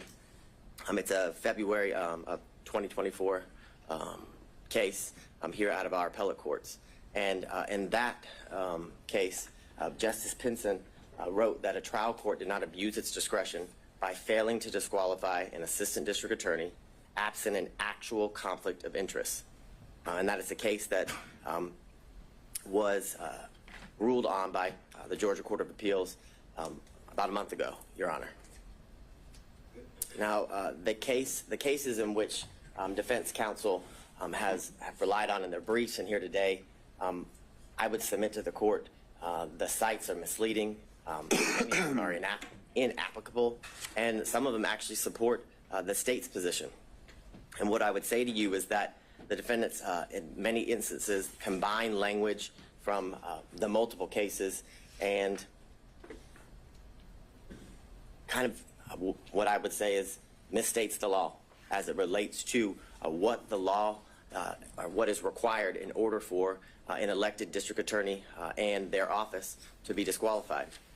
And what I would submit to the court is... Let's go back to that. Show me how. Yes.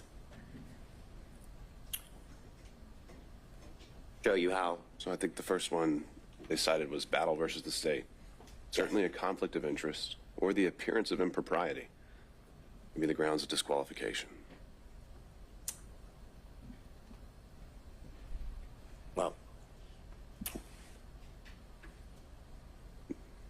there are a number of these cases that seem to exclusively rely on the appearance of impropriety. right. So they acknowledge that there's some ambiguity here, that sometimes Whitworth gets cited to Ventura, and we've got this quote that comes up where it's just they only cite to an actual conflict that must be involved. But they acknowledge the ambiguity. You're saying there's no ambiguity whatsoever. I am saying that, and why I am saying that, why I would submit that to the court, is in all of those cases, they do reference the appearance of an impropriety, but they reference that because they also find there's an actual conflict in each one of those cases. So your position would be, your review of the case law, there's never been an appellate opinion that relied only on an appearance of impropriety. As it relates to a prosecutor or district attorney, yes, that is what I'm saying. What I would say is in those cases, they do reference the fact that there is an appearance of impropriety, but they reference that fact because when you have an actual conflict, there's always an appearance of impropriety. And those are what those cases stand for. And I guess that is the main example of what I reference as they kind of combine the language from separate and different cases and tell you that the standard is an appearance of impropriety. And I would submit to the court that is not the standard. And in my first reading, like Your Honor, I did notice that the cases each reference the appearance of impropriety, but also that that appearance arose from the fact that the court found an actual conflict in each one of those cases.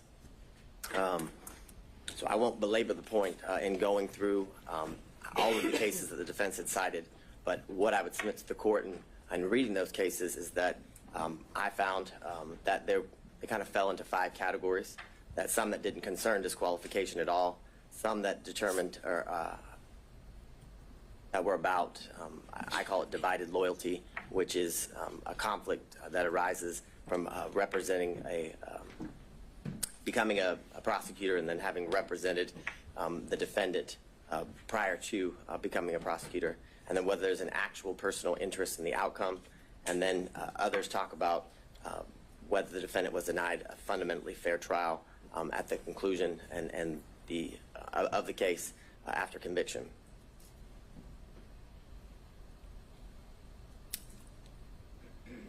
And these are some of the cases that defense counsel had cited within their brief that had absolutely no application to the issue that we're here before Your Honor today.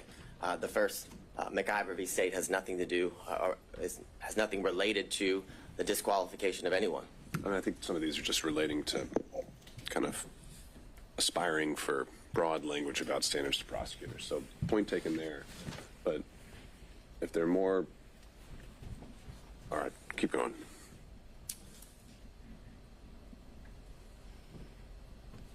So as it relates to one of the cases that was referenced here earlier and is also referenced in some of the briefing by defense counsel is the Regestive v. State, which is 287 Georgia 542, and all of the cases that fall under this, what I would call category, is about a attorney who formerly prosecuted a defendant in I guess the same type of case or the same case or similar charges, and that would be why the courts the courts found that disqualification would be necessary because of the relationship that existed between the former client and the now person who's being prosecuted, Your Honor.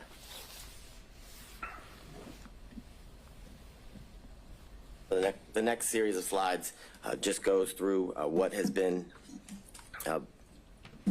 addressed as it relates to the standard that is required when dealing with the issue of disqualification, and the state would contend and submit to the court that the defense must show an actual conflict in order to have the district attorney disqualified, and that actual conflict has to be in the form of showing that Ms. Willis, in this instance, received a financial benefit or gain in relation to the outcome of the case. Like many of the cases that involve personal interest, Your Honor, it's all based on a contingency fee, where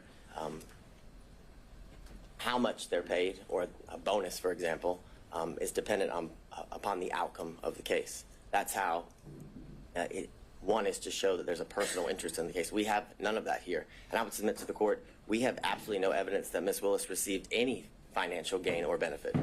The testimony was that Ms. Willis paid all of the money back in cash as it related to the trips, and if didn't pay back in cash, it was all right. Let me explore this one a little bit. Mm-hmm. So, in addition to you're saying it's only an actual conflict. Are you also saying that it's only if a financial interest is affecting the final result, the outcome? That's the only one we should be worried about, or is it that the prosecution as a whole is what we should be looking at in terms of a stake? So what I'm thinking of, I'm just going to try and come up with some hypos here. What if ADAs are given a bonus for every motion to suppress they win, $1,000 per Fourth Amendment claim they win? Well, now they've got an incentive, if one of their officers is lying, not to tell you about it, because they want to win that motion to suppress. But maybe that doesn't affect the outcome, because you can win a motion to suppress or lose it, and that doesn't decide whether it's going to be a guilty or not guilty verdict. But doesn't that affect the prosecution of the case, if not the outcome? Yes, I would definitely agree that that would be an instance where disqualification would be necessary and appropriate, because it's a situation that involves a contingency fee, and I would submit to the court that it actually does end up affecting. It could, based on how important the motion to suppress is, right? But if it's some immaterial, I don't know. But I guess, so you're saying it's maybe not so much just whether it's a guilty or not guilty dismissal, no pros at the end of the day. It is actually the conduct of the prosecution that should be looked at throughout the course of the prosecution. Correct, as it relates to how it affects the prosecution, which I would submit to the court ultimately is going to affect the end outcome of the case. If you have a contingency fee based on winning, or how, if you win a motion to suppress, and if you win, you get, a bonus, as Your Honor referenced. I think that is ultimately going to affect the end outcome of the case, because, as Your Honor just said, if there's an instance where an officer is lying, or where there isn't a good faith to go forward with that motion, the prosecutor would go forward with regardless, because of the contingency fee, which not only affects the prosecution at that point of the proceedings, but ultimately is going to affect the entire case, because if they were to win a motion to suppress, or I guess the motion would be denied and the evidence wasn't suppressed, knowing that they didn't have a good faith basis to go forward affects the ultimate outcome of the case. So I think it's twofold, as Your Honor has referenced. I think it's at that part of the procedure of the proceedings would definitely qualify for a reason necessary to disqualify a prosecuting agency, but ultimately that action during the procedure will lead to the ultimate outcome of the case being or hinging upon a contingency fee like the ones in the cases referenced by counsel and the state that are on the screen. So getting into the language again, what you just had up there with greater amusements and amusement sales. Greater amusements is one of those. You refer to the appearance of conflict as dicta. Why do you think that's dicta? I think the quote from that one is, it guarantees at least the appearance of a conflict of interest. Why is that dicta? It seems very central to the holding in the case. Because I don't disagree with Your Honor, but in that case, an actual conflict was found, and the appearance. They didn't find that. I would disagree with Your Honor. My reading of the case is that an actual conflict was found, but because of that actual conflict, an appearance of impropriety was seen. And that's the reference, or why the state referenced that case in relation to the argument that an actual conflict is required.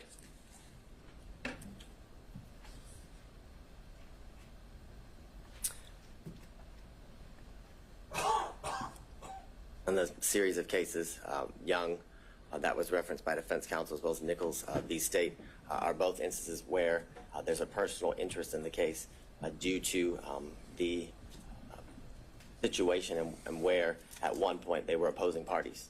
And of course, there's a personal interest or stake as it relates to prosecuting an opposing party in a civil claim, which are what both of those cases reference, which shows that there's an actual conflict of interest that relates to the personal gain of the specific prosecuting agency.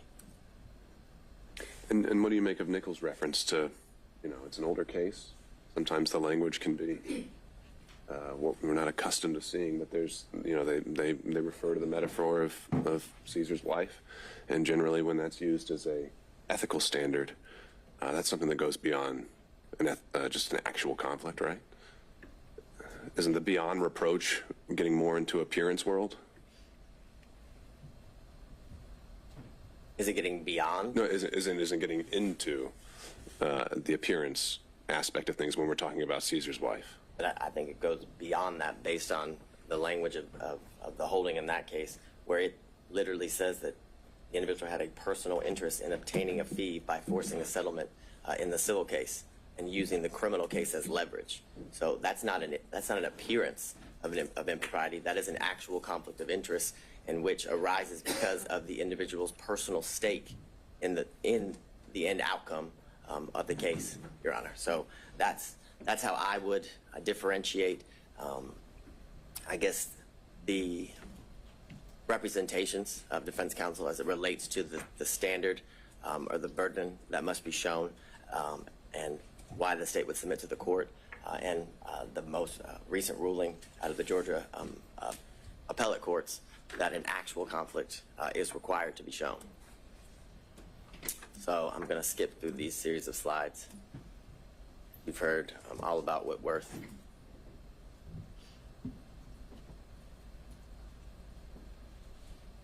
So I go back to what we referenced earlier, what's been referenced by all parties, that the grounds in which a district attorney can be disqualified is where a conflict of interest is found, and where there's forensic misconduct that is found. Those are the two grounds that are to be, I guess, are within the purview of the court as it relates to the issues here.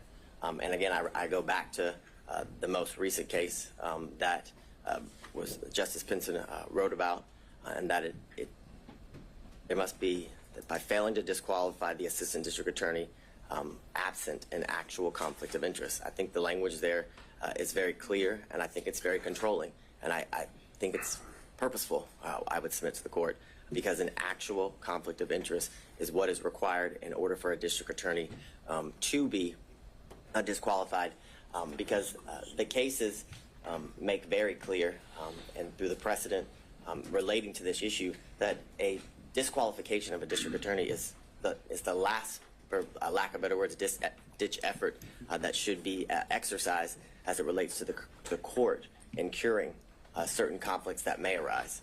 I think the case law is very clear that every effort is supposed to be made instead of, or I guess in lieu of, disqualifying the district attorney unless an actual conflict of interest is what's found, Your Honor.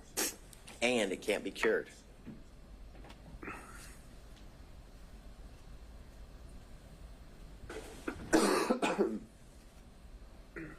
So what I would reference to the court, as was brought up earlier in Lyons v. State, 271, Georgia, 639, a 1999 case where it talks about a theoretical or speculative conflict will not impugn a conviction, meaning that speculation, conjecture, things of that nature, assumptions are not enough for anything to arise to an actual conflict. And what I would submit to the court as well, that goes to the fact that what has to be shown is an actual conflict. If it's speculation. Is there any qualifier there, though, that's in a post-conviction context? So we're talking about, competent evidence we're obviously in a pretrial phase here. I've wondered how much import to give that sentence when we're in a pretrial realm. That's assessing whether to overturn a conviction, and usually that's kind of an entirely different standard where we assess as a totality: was there a fair trial? Is there harmless error? I know there's no harmless error when it comes to disqualifications, but just a thought. If you have any reactions. Well, I think what Your Honor just said is pretty on point in the sense that if it's found that if the trial court either applied the wrong standard or should have disqualified the district attorney, it leads to an automatic reversal, like you said, and it goes back to the trial court. And I think that is very enlightening in the sense that that's only done if an actual conflict is shown, and the fact that it can't just be theoretical, speculative, or assumptions that would lead to the appearance of impropriety, the appearance of a conflict that would lead to I mean, I guess what I'm borrowing kind of from, as we've been doing in the other pretrial motions, special demurrers seem to get different treatment pre-trial and post-trial. Post-trial, they get more of a pass unless you can show some issues, and I'm wondering if that same principle applies here with disqualification. Well, and but I don't have the answer to that. Well, what I would also say, and I don't remember the exact line, but I know there in Judge McBurney's order, he does address some of the concerns as it relates to the standard as it is applied post-conviction versus pre-trial during pre-trial issues. And what I would say to the court is that. So you're citing that in support? Because I didn't think the state was all that pleased with the analysis he applied. Well, what I'm citing. Legal analysis, that is. I'm citing what you specifically referenced as to the standard that is to be applied pre-trial and post-trial, whether it makes a difference. And what I would say to the court is the answer is no, as it relates to the speculative nature of the allegations or the claims made by defense counsel as it relates to whether a conflict actually exists, Your Honor.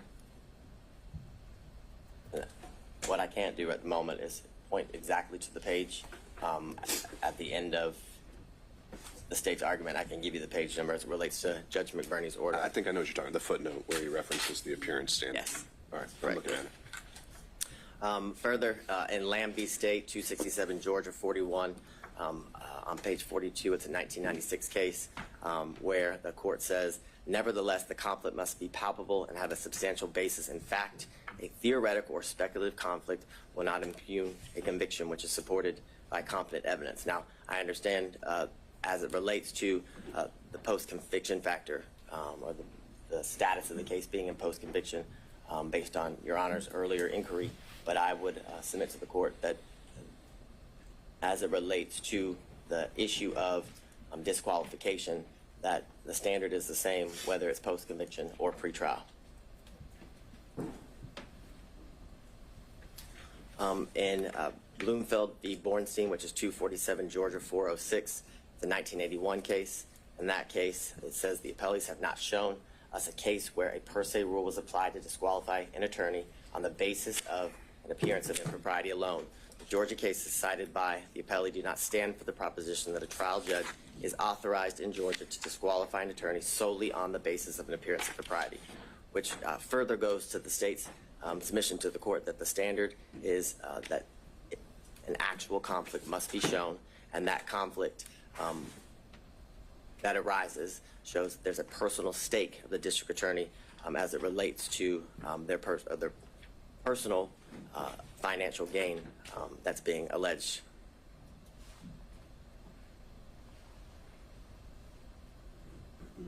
So in the case that's been referenced by all parties here today, Whitworth v. State, 275 Georgia, Appeal 790, it's a 2005 case. In that case, it says Whitworth's complaints are largely based on speculation and conjecture. Applying any evidence standard to the record, it is clear that the trial court did not abuse its discretion in denying Whitworth's motion to disqualify Morgan based upon his personal interest in his conviction. Aren't we past the speculation and conjecture aspect of this, though? I mean, the original and the core of the financial allegation was that there is a relationship and that money has changed hands. There's maybe still an open question of where the ledger stands, but I think it was conceded that that balance could run in one way or in the district attorney's favor. Is that contested? Yes. What's not contested is that a relationship did develop between and that purchases were made back and forth. That's the state's position. That is the state's position, but they were made back and forth. The purchases were made back and forth, either to equal the money that was spent by one party or the other, and if that wasn't done, cash was exchanged in order to equal the costs that were paid by either one of the parties. Right, but that's a facted issue, whether it was, you know, split even, or whether it goes a little bit one way or another, or whether it's all the way $10,000 one way or another. That's a fact and issue as a result of the hearing, but it's no longer just the theory that money changed hand is no longer speculation or conjecture. Well, I agree that money actually changed hands is not speculation and conjecture, but whether that money that changed hands had any financial benefit or gain to the district attorney, that is all speculation and conjecture. I would submit to the court. Absolutely all speculation and conjecture to harass and honestly embarrass the district attorney based on some of the questions that were asked that had absolutely nothing to do with the proceedings that we were here. For example, the lien on her alleged house, that was highly irrelevant, had nothing to do with the proceedings and the exchange of money between the district attorney and Mr. Wade. The point of that line of questioning was to, again, embarrass and harass the district attorney in a way that was very public, and in a way that was to impugn her character as it relates to that line of questioning in front of the court, in front of anyone watching the proceedings as it unfolded. And the language in Whitworth, I would again submit to the court, requires that an actual conflict must be shown, which is why the reference to speculation and conjecture is again a reference, because speculation and conjecture leads to or equals an appearance of impropriety, not necessarily an actual conflict, which I submit to the court is what is required based on the case law.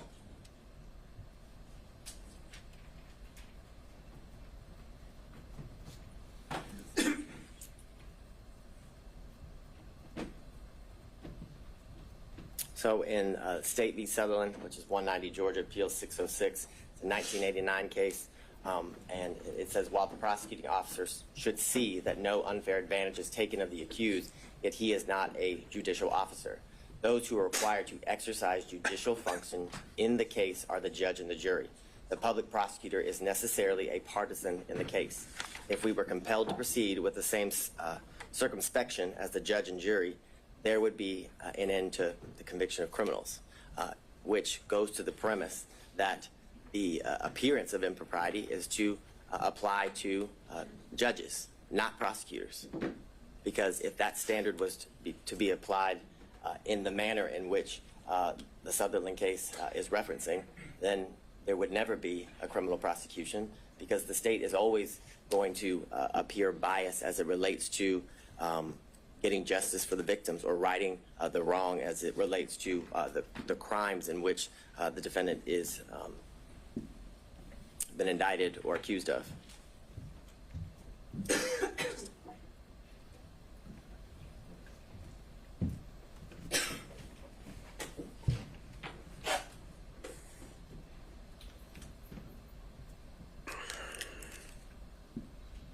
So I want to move into I guess the evidence that Your Honor saw and heard during the last couple of days, 3 total days of testimony as it relates to the witnesses. You heard from Ms. Yurdy, who the state would contend is a disgruntled former employee. You heard from Terrence Bradley, also someone who is a disgruntled former partner. The text messages in the state's opinion show that he is vengeful. You heard from his own testimony here sitting before the court that all he did was speculate, and any information that he had and garnered and then passed on to Ms. Merchant was mere speculation. I believe he said that over and over again when asked if he had personal knowledge. My recollection is around 15 times he said he had absolutely no personal knowledge of a romantic relationship between the DA and Mr. Wade. You also heard from the special prosecutor, Mr. Wade, a former judge. You heard from the 80th governor of the state of Georgia, Roy Barnes.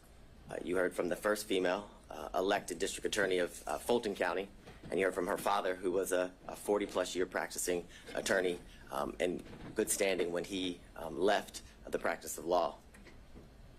And what I would submit to the court is that Miss Gertie's testimony was nothing more than inconsistent at best, based on what I referenced to the court earlier as it relates to the representations that were made by her counsel prior to. Are those in evidence? Would his responses during a motion to quash, which weren't subject to cross-examination by defense attorneys, weren't even part of the evidentiary record of the hearing? Again, I'm just kind of puzzled by that. You didn't ask the question of Ms. Gertie, what did you tell your attorney before coming here? And then we could have dealt with privilege issues and whatever else. I would agree with the court. It's not in evidence, but it was a statement by an officer of this court to the court during a hearing related to her testimony and how we would proceed with her testimony in this hearing. But it's clear that what was represented as to why she would not have, I guess, be an appropriate person to testify was that she had absolutely no knowledge of the romantic relationship. That was the basis of why her counsel was saying that she shouldn't have to testify, that she shouldn't be compelled by the court. So then under that theory, if accepted, where did the incentive arise between Monday and Thursday for her to completely change things around? Where did the incentive arise? So she was fighting so hard to avoid the, if we're going down that road you proposed, she was fighting to have not to come in here and testify at all. And then she comes in here and testifies. Why would she have testified the way she did if she didn't want to testify so strongly? If we're going down this road of trying to just gauge her interests and these kind of things, I don't know if I'm quite following that theory. And I can appreciate that, but I would say the reason she didn't want to testify, I would submit to the court, is because this is an incredibly public forum where she would have to testify against a former friend and a former boss. And I think the change, I wouldn't qualify it as an incentive. What I would qualify it is ultimately when she was forced to testify, right, a motive and a bias as to why she testified in the manner in which she did. When asked by Ms. Merchant as to the reasons for her leaving, she kind of danced around the issue. And then as Ms. Cross asked her about whether she resigned or forced to leave, she was fired, she came out and said she was given the choice: you can either resign, but either way you're leaving. You're fired, or you can resign in a manner in which, she wouldn't be officially fired, when she's trying to get future employment and things of that nature.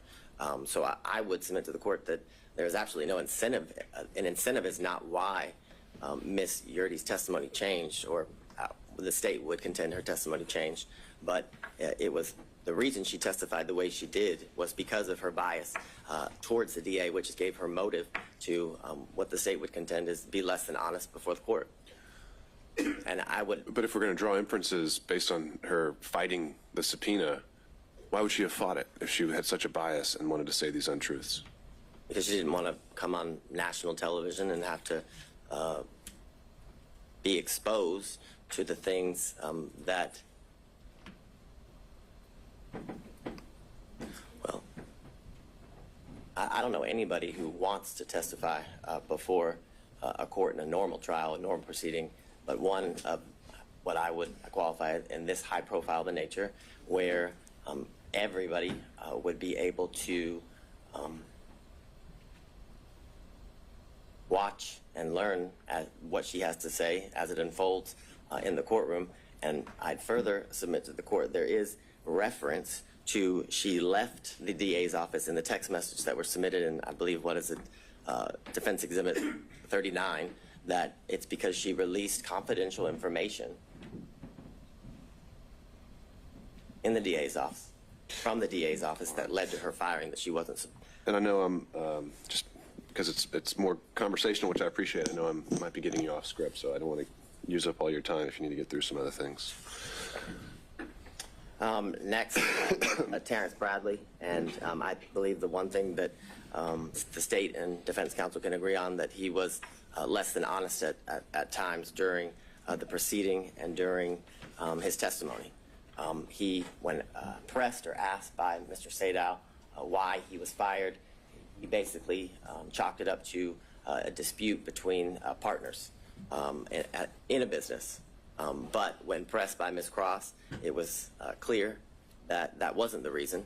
And what I would submit to the court, what has been referenced by defense counsel as baffling as to why the state would go into such a topic area. The state, as all counsel has when appearing before the court, has a duty of candor. And when Ms. Cross knew she was going to have to cross Mr. Bradley, she knew he lied. And she had a duty of candor to the court, in the state's opinion, to expose that. More importantly, it goes to his credibility and the statements that had been represented by defense counsel that he allegedly had made in the past. So it was important to bring that to the court's attention, because when a witness is testifying, the court is assessing their credibility and determined to whether to believe the veracity of the statements made by the witness or not. So that is the most important factor when determining whether somebody is telling the truth or a lie. Furthermore, he reluctantly, when pressed, finally admitted that he paid off the assault victim. You know, eventually it started with an escrow account and led to he did pay off the victim in that case. He testified over a span of 3 days, and like I referenced to the court, he must have said 15 times that he had no personal firsthand knowledge as it relates to the relationship between Ms. Willis and Mr. Wade. More importantly, when pressed by counsel, he could not pinpoint a time in which he knew that the relationship occurred. There were many instances in which he described that very well could have fallen within the time frame that was testified and by both Ms. Willis and Mr. Wade as it relates to the relationship beginning or transitioning into dating in March of 2022 and into the end of the relationship in August or the summer of 2023.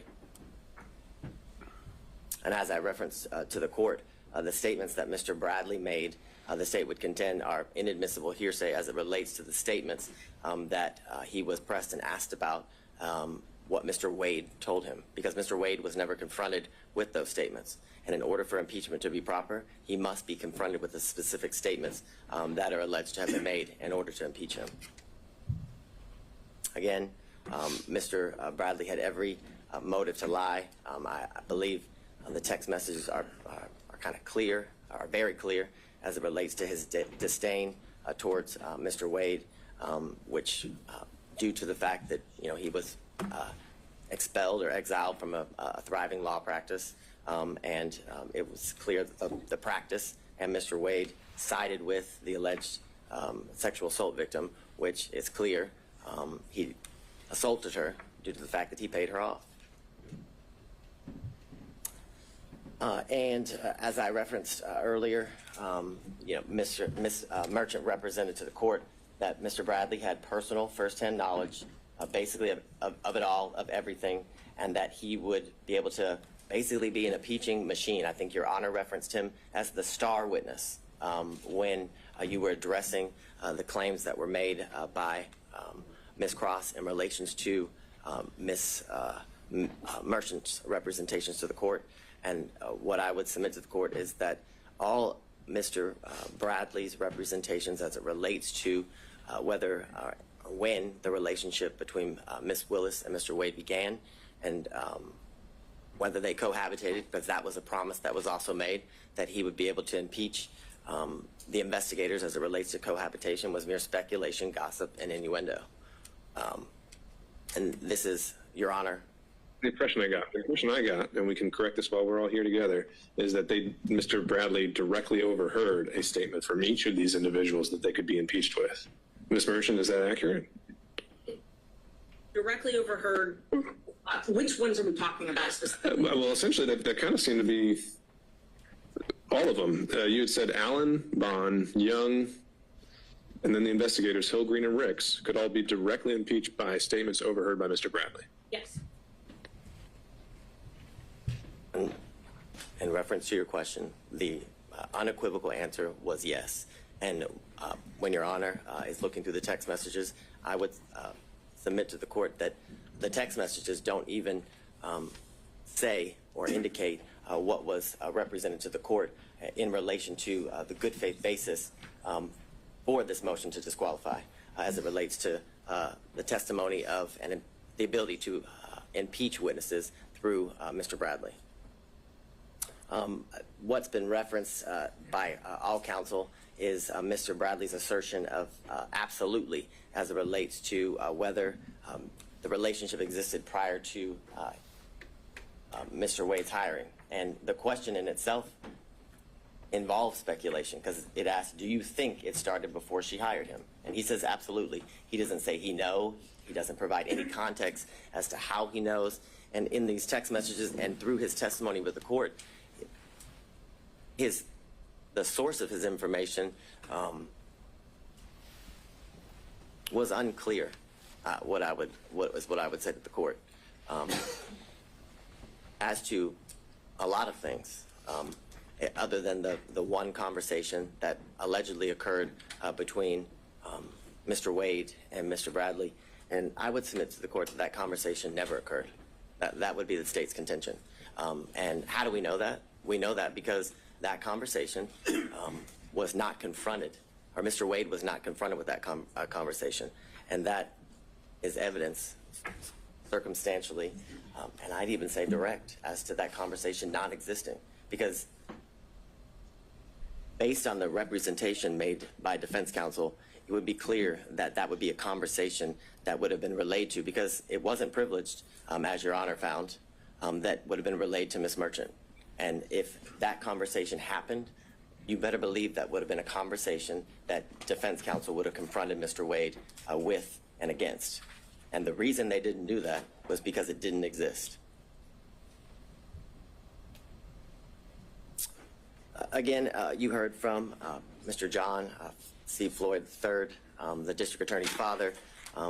As Your Honor heard, he was a well-respected member of the legal community for over 40 years. But the importance of his testimony was to provide the court with corroboration as it relates to the years leading up to the relationship that transitioned into dating between the district attorney and Mr. Wade. What he testified to is that he moved into her South Fulton home in 2019. The evidence of his moving into that home at that time was his Georgia driver's license, official government document.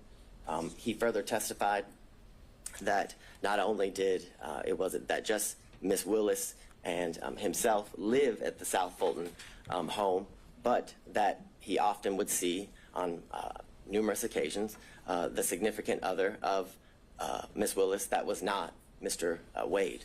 He referenced that that person had a nickname of Deuce, and that he kept a lot of his belongings in the garage of Ms. Willis.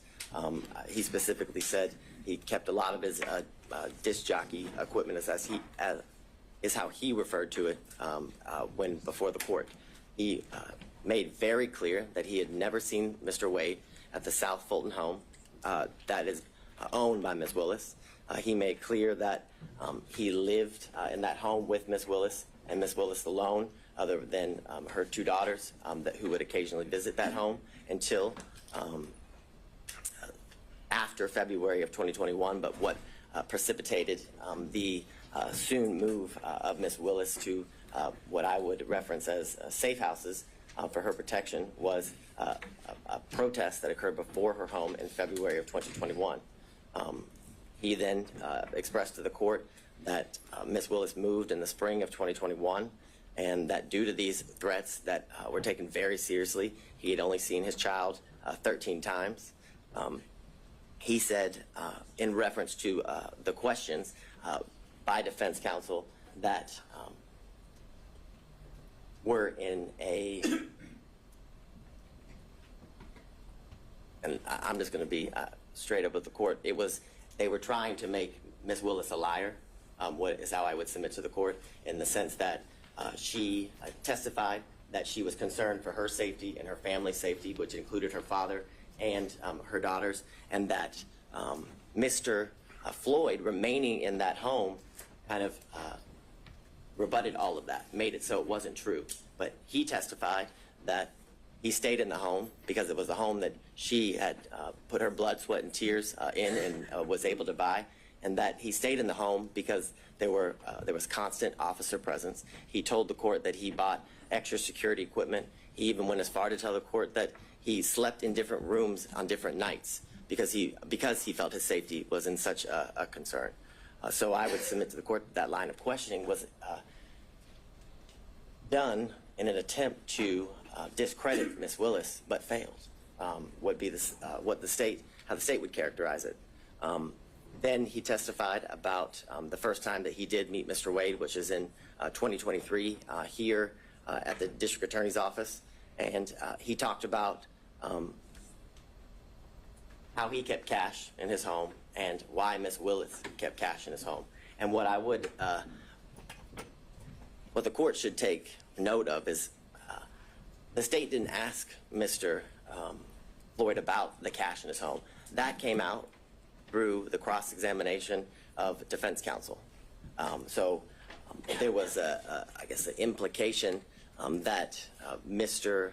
Floyd only did so due through his preparation with the state and his hearing and seeing news articles and clips related to the testimony that had occurred prior to him.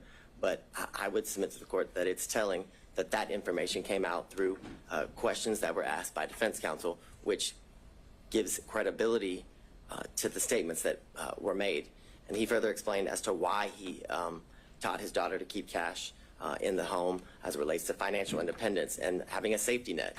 It was further testified that he had multiple safes and that he gave Ms. Willis his first lockbox, or her first lockbox, for situations as she described when she was testifying. And what I want to make clear is during Ms. Willis's testimony, it was pressed about the cash and where she kept it, and did it follow her, where she laid her head, and things of that nature, trying to further discredit the practice that she had as it relates to keeping cash in her home and why she had the ability to pay cash to Mr. Wade and other people and for other situations. And what the court should take note of is that there was no evidence that controverted that at all.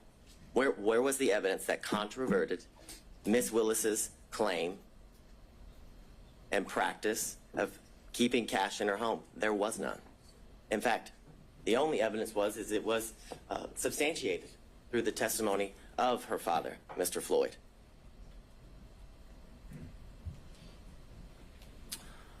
Furthermore, you heard from former Governor Roy Barnes, and his testimony was significant and important because how I would phrase it, Your Honor, is it debunks. Let me on this point, and I think you might have had a more recent opportunity to review his testimony than I have. You say on the slide that she was the first choice to lead the prosecution. Was that actually his testimony, or was his testimony that he was asked to come aboard? Did he use the words that he was asked to lead? Yes, it would be that's my recollection, that he was asked to lead the prosecution. He was asked to he was asked to fill the position that Mr. Wade is currently in, which is the lead prosecutor. It was said in that way as well as it relates to the testimony of Mr. Barnes. So I think it would be very clear. My recollection is that he said lead, but what I can submit to the court that I know he also said that he was asked to fill the position that Mr. Wade is currently filling for the state of Georgia, which is the lead prosecutor. At that time, as special grand jury prosecutor, right? Yeah, the special, I guess, yeah, as the special prosecutor, lead the investigation, which led to the ultimate prosecution that we're here before Your Honor today. He also indicated that the reason he turned that job down was because it didn't pay enough. He said he had mouths to feed at his law firm, and that he also didn't want to live the rest of his life with bodyguards because he had lived that for the years in which he was the governor of Georgia. Furthermore, he confirmed the qualifications of Mr. Wade, which I still find it quite interesting and confusing as to attacking Mr. Wade's qualifications, in that it's almost as if Mr. Roman's counsel is asking that the state put a prosecutor on the case that she sees to be more qualified to attempt to convict her client. It's an interesting argument, and it's one that makes no sense. Furthermore, if you were to believe the claims and allegations as it relates to Ms. Willis' personal stake in the prosecution, the receiving of financial benefits and gains, then you'd have to believe that she was also dating Roy Barnes, the former governor, and Gabe Banks, in addition to Mr. Wade. If she has this grand plan scheme in order to profit off of the prosecution of this case, because that's what they're saying. Or they're saying that she telepathically or prophetically was able to know that Mr. Barnes and Mr. Banks would turn down the position so she could then hire Mr. Wade. It's ridiculous. It's absurd, and it's desperate. It's a desperate attempt to remove a prosecutor from a case for absolutely no reason, Your Honor, other than harassment and embarrassment. This slide, and we've been through a lot of the testimony. And I should be clear there, it was not introduced in evidence that Mr. Banks turned her down, right? How's that part of the record? Well, I'd ask the court to take judicial notices, has been asked repeatedly. Unless the district attorney had testified to that. I don't recall offhand.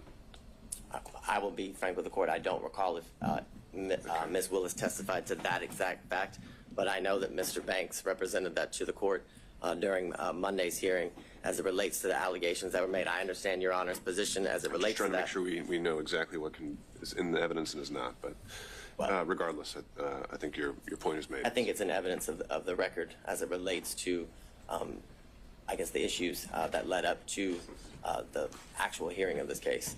So I understand Your Honor's position, but it did come out during a proceeding that was prior to the actual hearing.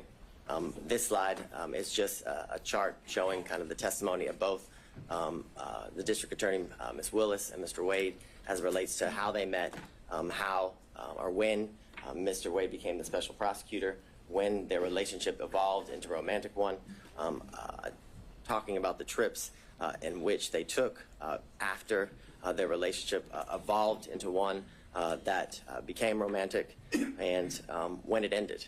And what, again, I would submit to the court is that those facts were consistent, and the only person who contradicted that when the relationship started was Ms. Yurdy. And what I would bring to the court's attention is that it was represented to the court that Ms. Yurdy was a witness other than Mr. Bradley who could bring to the forefront this issue of cohabitation. And when pressed and when asked about it, Ms. Yurdy had absolutely no information as it relates to this alleged cohabitation. It was false. She said she had no information. She was asked about trips. She said she had no information about the trips. Yet, she's such a good friend that Ms. Willis confirmed each year that Mr. Wade and her continue to be in a relationship 2019, 2020, 2021, until their relationship ended due to her forced resignation and splintering of their friendship, Your Honor. I guess several exhibits obviously were tendered in. Most of them were exhibits that came from the sealed divorce of Mr. Wade and Miss Jocelyn Wade, contracts for legal services, trip itineraries, and the text messages. And I would specifically reference prior to today, the only text messages that were before Your Honor were Defense Exhibits 26 and 27, which it's the assertion of defense counsel that what those show is that Mr. Bradley had information as it relates to the relationship starting prior to March of 2022, and that's just false. Those text messages do not contain that. It does not pinpoint, just as Mr. Bradley couldn't, when the relationship actually started. And furthermore, you have the testimony and the evidence of the text messages that it was mere speculation. If you, as Your Honor, reviews the full chain of text messages, it is clearly Ms. Merchant and Mr. Bradley going through what I can describe as nothing else other than a mere fishing expedition between the two of them at first, because it's asked about certain members of the DA's office who would have information as it relates to specifically, for one, Ms. Young. It is asked whether she would have information, and he had no idea. He said he assumed, he was speculating. And that is the same as each person that was subpoenaed in reference in the text messages. All of that was speculation. And you know it was speculation because not a single one of them testified. That's telling. Because if it wasn't mere speculation, if it wasn't mere gossip, and if it wasn't mere conjecture, each one of those people who were subpoenaed would have been called to testify, like District Attorney Willis was, like Mr. Wade was, in order to be confronted and then impeached by Mr. Bradley. You've heard, obviously, about the phone records, and I have a maybe, because whether it comes into the purview of Your Honor as it relates to the determination Your Honor is to make as it relates to the disqualification of the district attorney. You also have the affidavit from the employee who worked at the winery who confirmed that Ms. Willis did, in fact, pay in cash up to more than $400. And I understand that this is part of the proffer of the state, but it's important because that is a witness who the state didn't go find. That is a witness who went to CNN in order to confirm what Ms. Willis testified to, further giving her statements credibility and credence before the court. You heard about... Well, before we move on from that one, other than the foundational concerns, would you have a response to the proffer of the cell phone records? I have, I'll get to that now. I was going to get to it later, but I have several foundational concerns as it relates to the cell phone records. I don't think I've ever, as Mr. Sadow's motion makes very clear, the state uses cell phone records routinely. And I would agree with that. We use them routinely. But we use them with an expert. And they're always challenged. Right. So, like I said, in the interest of time, setting aside the foundational concerns. Oh, I thought you were asking about them. No. Focusing on the substance of them, assuming that it would be admissible in the guise that he's proffered. Maybe you have that further up, but what's the reaction to that? So, what I would say initially is that due to the fact that they were analyzed by someone who was a non-expert, the analyzation of those cell phone records were not properly peer-reviewed. They were not, it's clear from the state's review that the normal practices that are used to check the use of which kind of data is being used in reference to the two specific dates, I believe it's September 10th and 11th and November 29th and 30th, the affidavit that is used to say that Mr. Wade remains at Ms. Willis's, or in the area of Hateville, because again, during the hearing, the address for the Yurdy condo never came out. It was just that it was the Hateville condo. The actual phone number for Mr. Wade was never established. And the documents that were provided to the state that were certified business records did not have a subscriber page. So we have no idea that the number belongs to Mr. Wade. Now, I understand Your Honor wants to look past the foundational issues, and I can appreciate that. But the foundational stuff is very important as it relates to the admissibility of the records. No doubt about that. But if somewhere, how they were able to survive those foundational concerns, do you have any reaction? Yes, I do, and I will skip forward so I don't. So what's interesting is that the records that were provided they start in January of 2021, and they go, I believe it's to November 30th, I think is what of 2021, the span of the records. And you heard from all of the witnesses, including Ms. Yurdy, that Ms. Willis did not move into the Hateville address until April of 2021.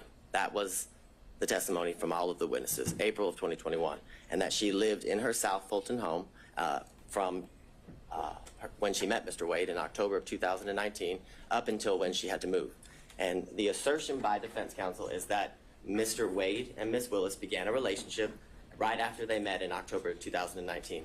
What's interesting and what's telling is that Mr. Wade's handset doesn't once appear in anywhere near the area of her South Fulton home, but they're dating, but they're in a serious relationship. And if you were to believe what the defense counsel says, that they have been in a relationship from October of 2019 up until she moves in April of 2021. So, a year and a half or so, but he never once enters the area of her home.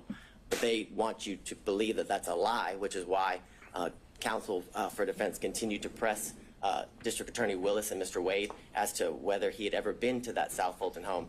Well, this corroborates that that was not a lie, that he had never been to that home, and it's more than suspect if you've been in a relationship, as they claim, for all this time, but never once went to the house.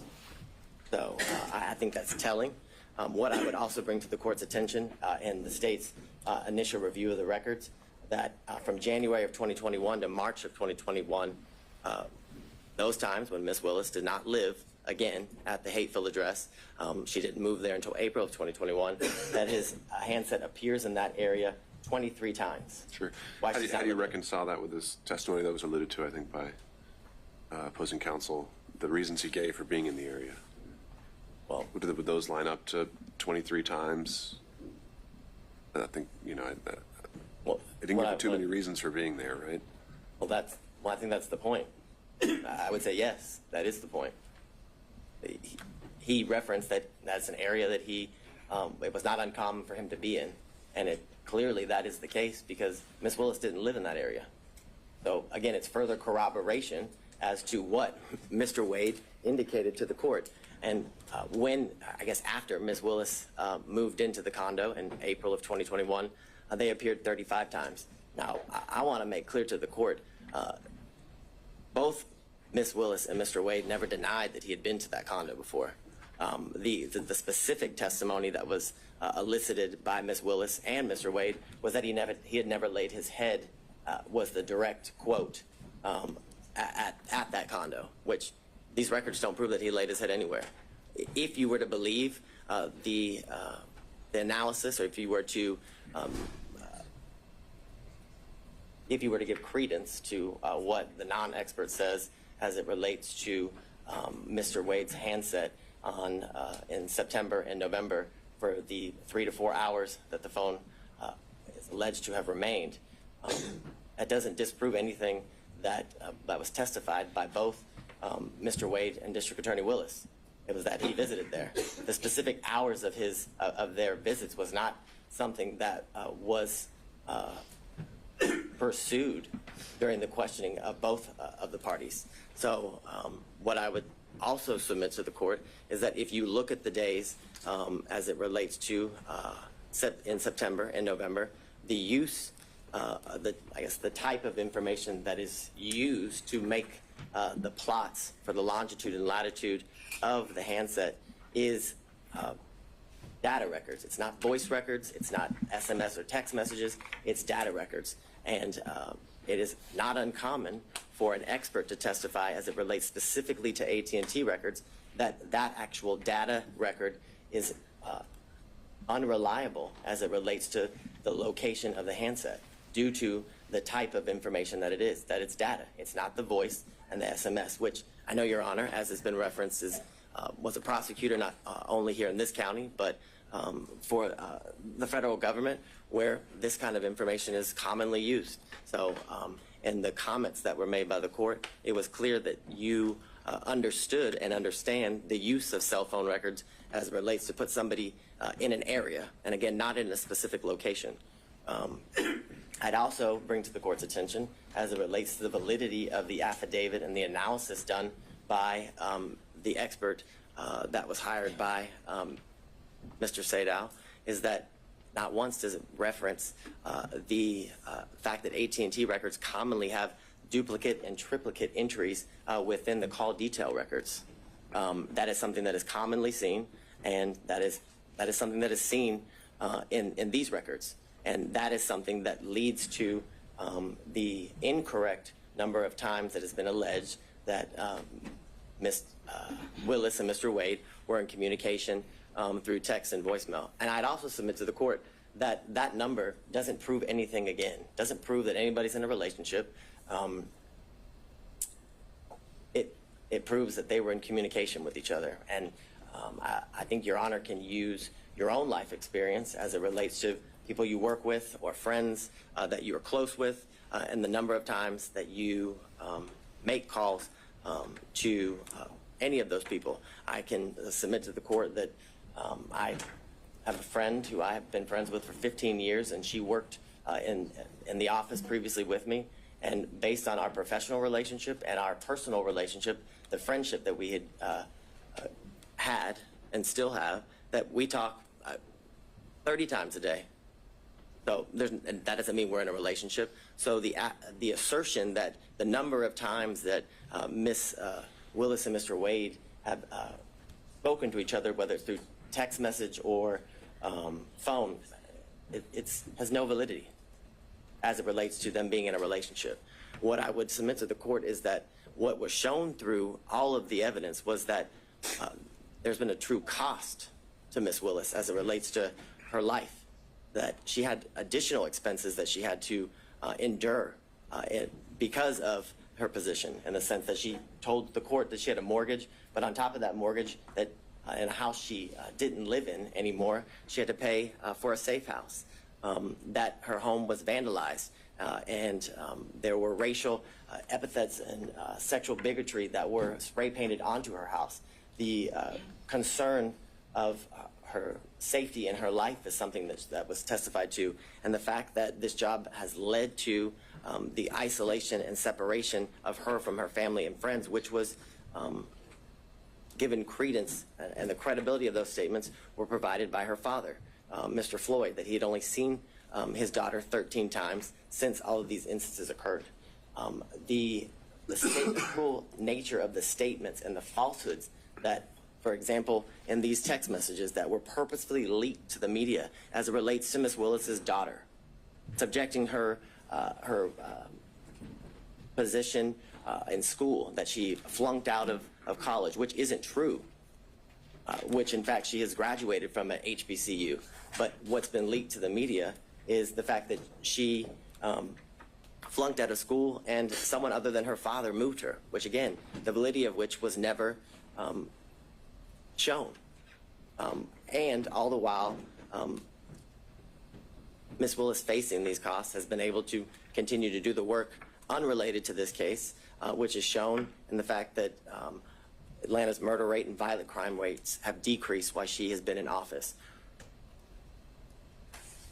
What was shown through the testimony of all of the witnesses and through the evidence that Your Honor heard was that there wasn't an actual conflict, that the defense failed to provide any sort of actual conflict in relation to Ms. Wade's, I guess, the relationship that transpired from the relationship between her and Mr. Wade, and that there was absolutely no evidence of a financial benefit that she gained as it relates to the prosecution of this case and the ultimate outcome of the case. The corroboration of all of that is the things that Your Honor is very much aware that she could have, I guess, financially benefited from stretching out the case, for lack of better words, by the special grand jury recommended that 39 individuals be indicted. But through her sifting through the special grand jury's report and all of the evidence with the team that indicted the case, they only went with 19 of the defendants, which had she gone with all 39, based on the defense counsel's assertions, would have given her the opportunity to certainly find these financial gains that are claimed through the allegations of defense counsel. More importantly, why would Ms. Willis repeatedly ask this court to set a trial date as soon as possible if her motive in prosecuting this case was to continue to financially gain as alleged from the prosecution of this case? It doesn't line up. It doesn't make sense. And it doesn't make sense for a reason, because it doesn't exist. More importantly, this office has multiple RICO and as well as large-scale cases like this one and much larger. And they also have, there's a lot of high-profile prosecutions. If Ms. Willis's ultimate goal by hiring Mr. Wade was for her financial benefit, then she would put Mr. Wade on every single one of those cases. So she could certainly revel in the riches and lavish lifestyle that has been referred to by defense counsel, which there's been absolutely no evidence of. The evidence was she stated a DoubleTree in Napa, a DoubleTree. I don't know that to be a lavish hotel. Most people, when they go to Napa, if they want to lavishly experience Napa, stay at the Ritz-Carlton, the Four Seasons, things of that nature, not a DoubleTree. So the allegations and assertions that Ms. Willis was living the lifestyle of the rich and the famous is a joke, absolute joke. As it relates to what you heard, and the secondary issue is the forensic misconduct. And for lack of better words, what it has to be shown is that the statements that were made by Ms. Willis related to the prosecution of the case and ultimately the guilt or innocence of the defendants. And we have none of those statements. There's been no evidence. Nothing has been provided to Your Honor as it relates to Ms. Willis's specific statements made about any of the defendants and in relation to the guilt or innocence of any of the defendants. I forget which defense counsel referenced the fact that she said she had a 95% conviction rate. Well, what Ms. Willis's job is to instill confidence in the community as to how well she is doing as it relates to her constitutional duties. And that was exactly what was done when she referenced that she had a 95% conviction rate from the previous year that she was serving as a district attorney. More importantly, it's been the allegations about race and religion being imputed in her speech, and those comments were directed at the defendants at this table. And if you listen to the speech, those comments are directed at two elected or political officials. I believe it was Marjorie Taylor Greene and Ms. Bridget Thorne, who is a member of the Fulton County Board of Commissioners here. She specifically used their names. I don't know that they, and my knowledge is they're not supposed to be sitting at the table, and I haven't seen them in my work as it relates to this case, Your Honor. So those allegations that Ms. Willis committed forensic misconduct are, again, there's no validity to them. There's no evidence of them as it relates to any of those comments, which this is an issue that Judge McBurney has previously ruled on when these same allegations were alleged as it relates to extrajudicial statements made by Ms. Willis, and it involved a statement that the words fake electors were said by Ms. Willis, and he found there was absolutely no conduct that was impermissible as it relates to forensic misconduct.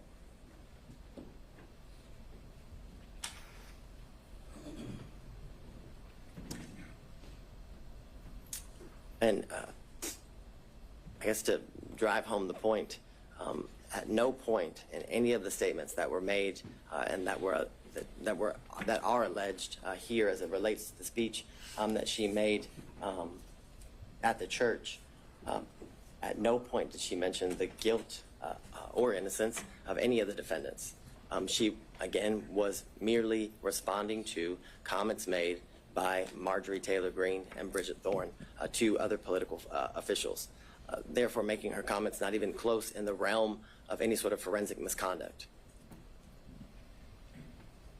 What I find interesting is that defense counsel wants to make these allegations that Ms. Willis committed this forensic misconduct by the statements that she made in her defense as two unrelated, to this case, public officials criticized the job that she was doing. And, I find the hypocrisy interesting in the sense that we've had video proffers released to the media by defense counsel, emails between counsel released to the media by defense counsel, statements have been made by defense counsel in relation to this case. We had the unredacted version of the cell phone records of Mr. Wade released to the media by defense counsel with his private and personal information causing the threat of harm to both Ms. Willis and Mr. Wade to increase. The most recent instance was the text messages that Your Honor hadn't ruled on their admissibility prior to their release, and it was made clear during the hearings that the ability to get those, the full chain, was something that they were unable to do. But they figured a way, and the minute they figured a way, they released it, the information to the media simultaneously with turning it over to the state and the court. For all the reasons obviously stated before Your Honor, that this motion should be denied because the legal requirements that are required in order for the district attorney to be disqualified have not been satisfied. The defendants have failed to raise any issue legally or factually to satisfy the legal standard for disqualification. They must show an actual conflict. They've been unable to show that the prosecution of this case was at all a result of political bias, which has been accused, or accusations have been made, as well as demonstrated that the prosecution of this case was motivated by any means or any way because of malicious prosecution. And they haven't been able to prove that this case was one of selective prosecution for political benefit or gain. All allegations that have been made during the course of different hearings and the procedures as it relates to this case. What I would leave the court with, and how the state started the argument, is that courts have been generally unreceptive, if not hostile, to attempts to disqualify prosecutors based on pervasive and institutional conflicts, which makes clear that the burden, that the standard is very, very high that must be met in order for an elected district attorney to be disqualified. And that burden, that standard has not been met. An actual conflict has not been shown. And more importantly, in conjunction with that, there's been absolutely no evidence that the district attorney has benefited financially at all, but benefited financially in conjunction with any outcome, whether it be now or ultimately as it relates to the prosecution of this case. And because of all those reasons, Your Honor, we respectfully request you deny defense counsel's motion to disqualify the elected district attorney, Ms. Fani Willis. All right. Thank you, Mr. Abadi. Your Honor, I think we have 5 minutes and 44 seconds. That's what it says. Mr. Cromwell. Oh, you, okay, handing it over. Understood. Mr. Sadow, all yours.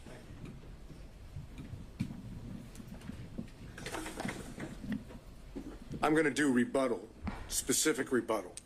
One, state somehow makes an argument that we should have asked Mr. Wade questions about his relationship and his communications with Mr. Bradley when they objected over and over and over And Wade's counsel objected over and over and over, claiming that everything that Bradley was told by Wade was attorney-client privilege. Your Honor made determinations thereafter to Bradley. We didn't get the opportunity to call Mr. Wade back to the stand. So to claim that you can't impeach him because you didn't ask him when they objected to us asking him obviously is a false position to take, as disingenuous as it can be.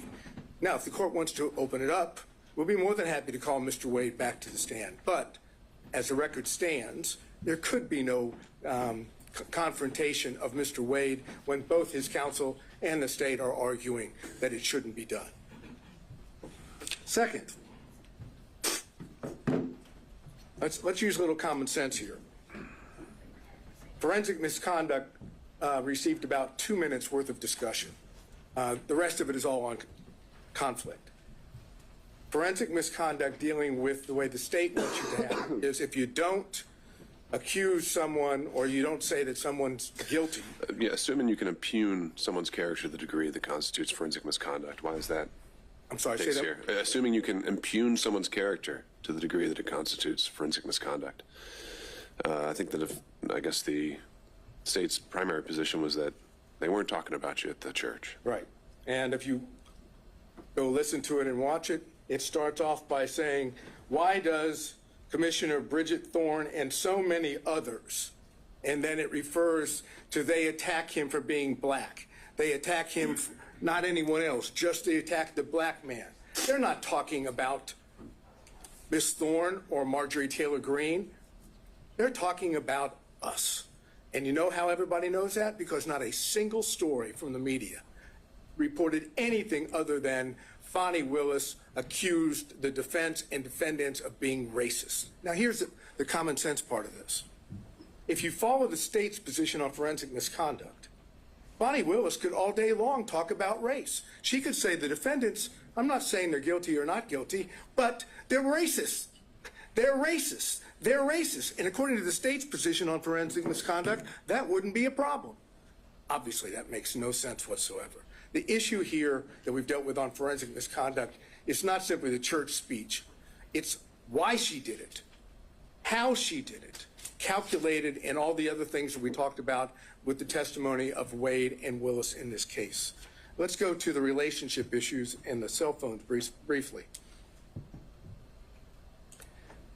No one knew that there was a relationship between Wade and Willis, according to Wade and Willis. Not a soul was ever told that they were dating or that there was an intimate relationship, ever. They concealed it from all parties, from Daddy. Daddy didn't even know they had a relationship. Suggest that somehow in the beginning of 2021, January to whatever it was into April, that they couldn't have met in Hapeville. They didn't meet anywhere that would allow the public to see them. That's the reason why they were meeting at Yertes, because no one else was ever there. Remember the testimony? Who else was there besides Mr. Wade and Miss Willis? Both of them agreed. No one ever went there except them. They didn't go to where Daddy was in Miss Willis's house because Daddy was there and Daddy would know.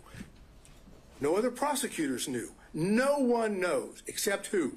The one person that knew was Bradley and Yerty. Yerty was the best friend at that time of Miss Willis, and Bradley was the partner of Wade. Now,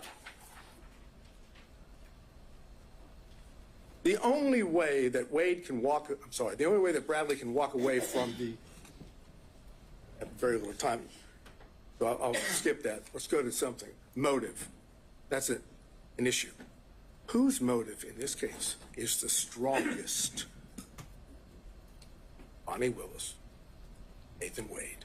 Because if they testify truthfully on every point, what happens if the relationship started before November 1st? They get disqualified. Who has the best motive of anyone to lie? They do. Who has the most at stake to lie? They do. Who wants to stay on this case for whatever the financial reason may be? They do. And more. Thank you, Mr. Sena. There it is. All right. Thank you, everybody. I think has been very much made clear by the argument and the made today is that there are several legal issues to sort through, several factual determinations that I have to make, and those aren't ones I can make at this moment. And so I will be taking the time to make sure that I give this case the full consideration it's due. I hope to have an answer for everyone within the next 2 weeks. Until that point, if there are any other issues that come up, counsel can reach out, and we'll have an order posted on the docket. Thank you all. We're off the record.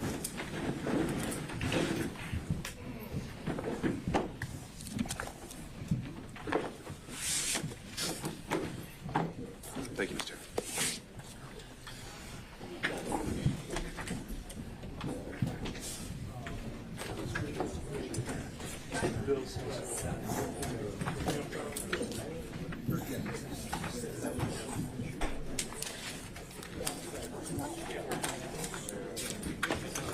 Good stuff.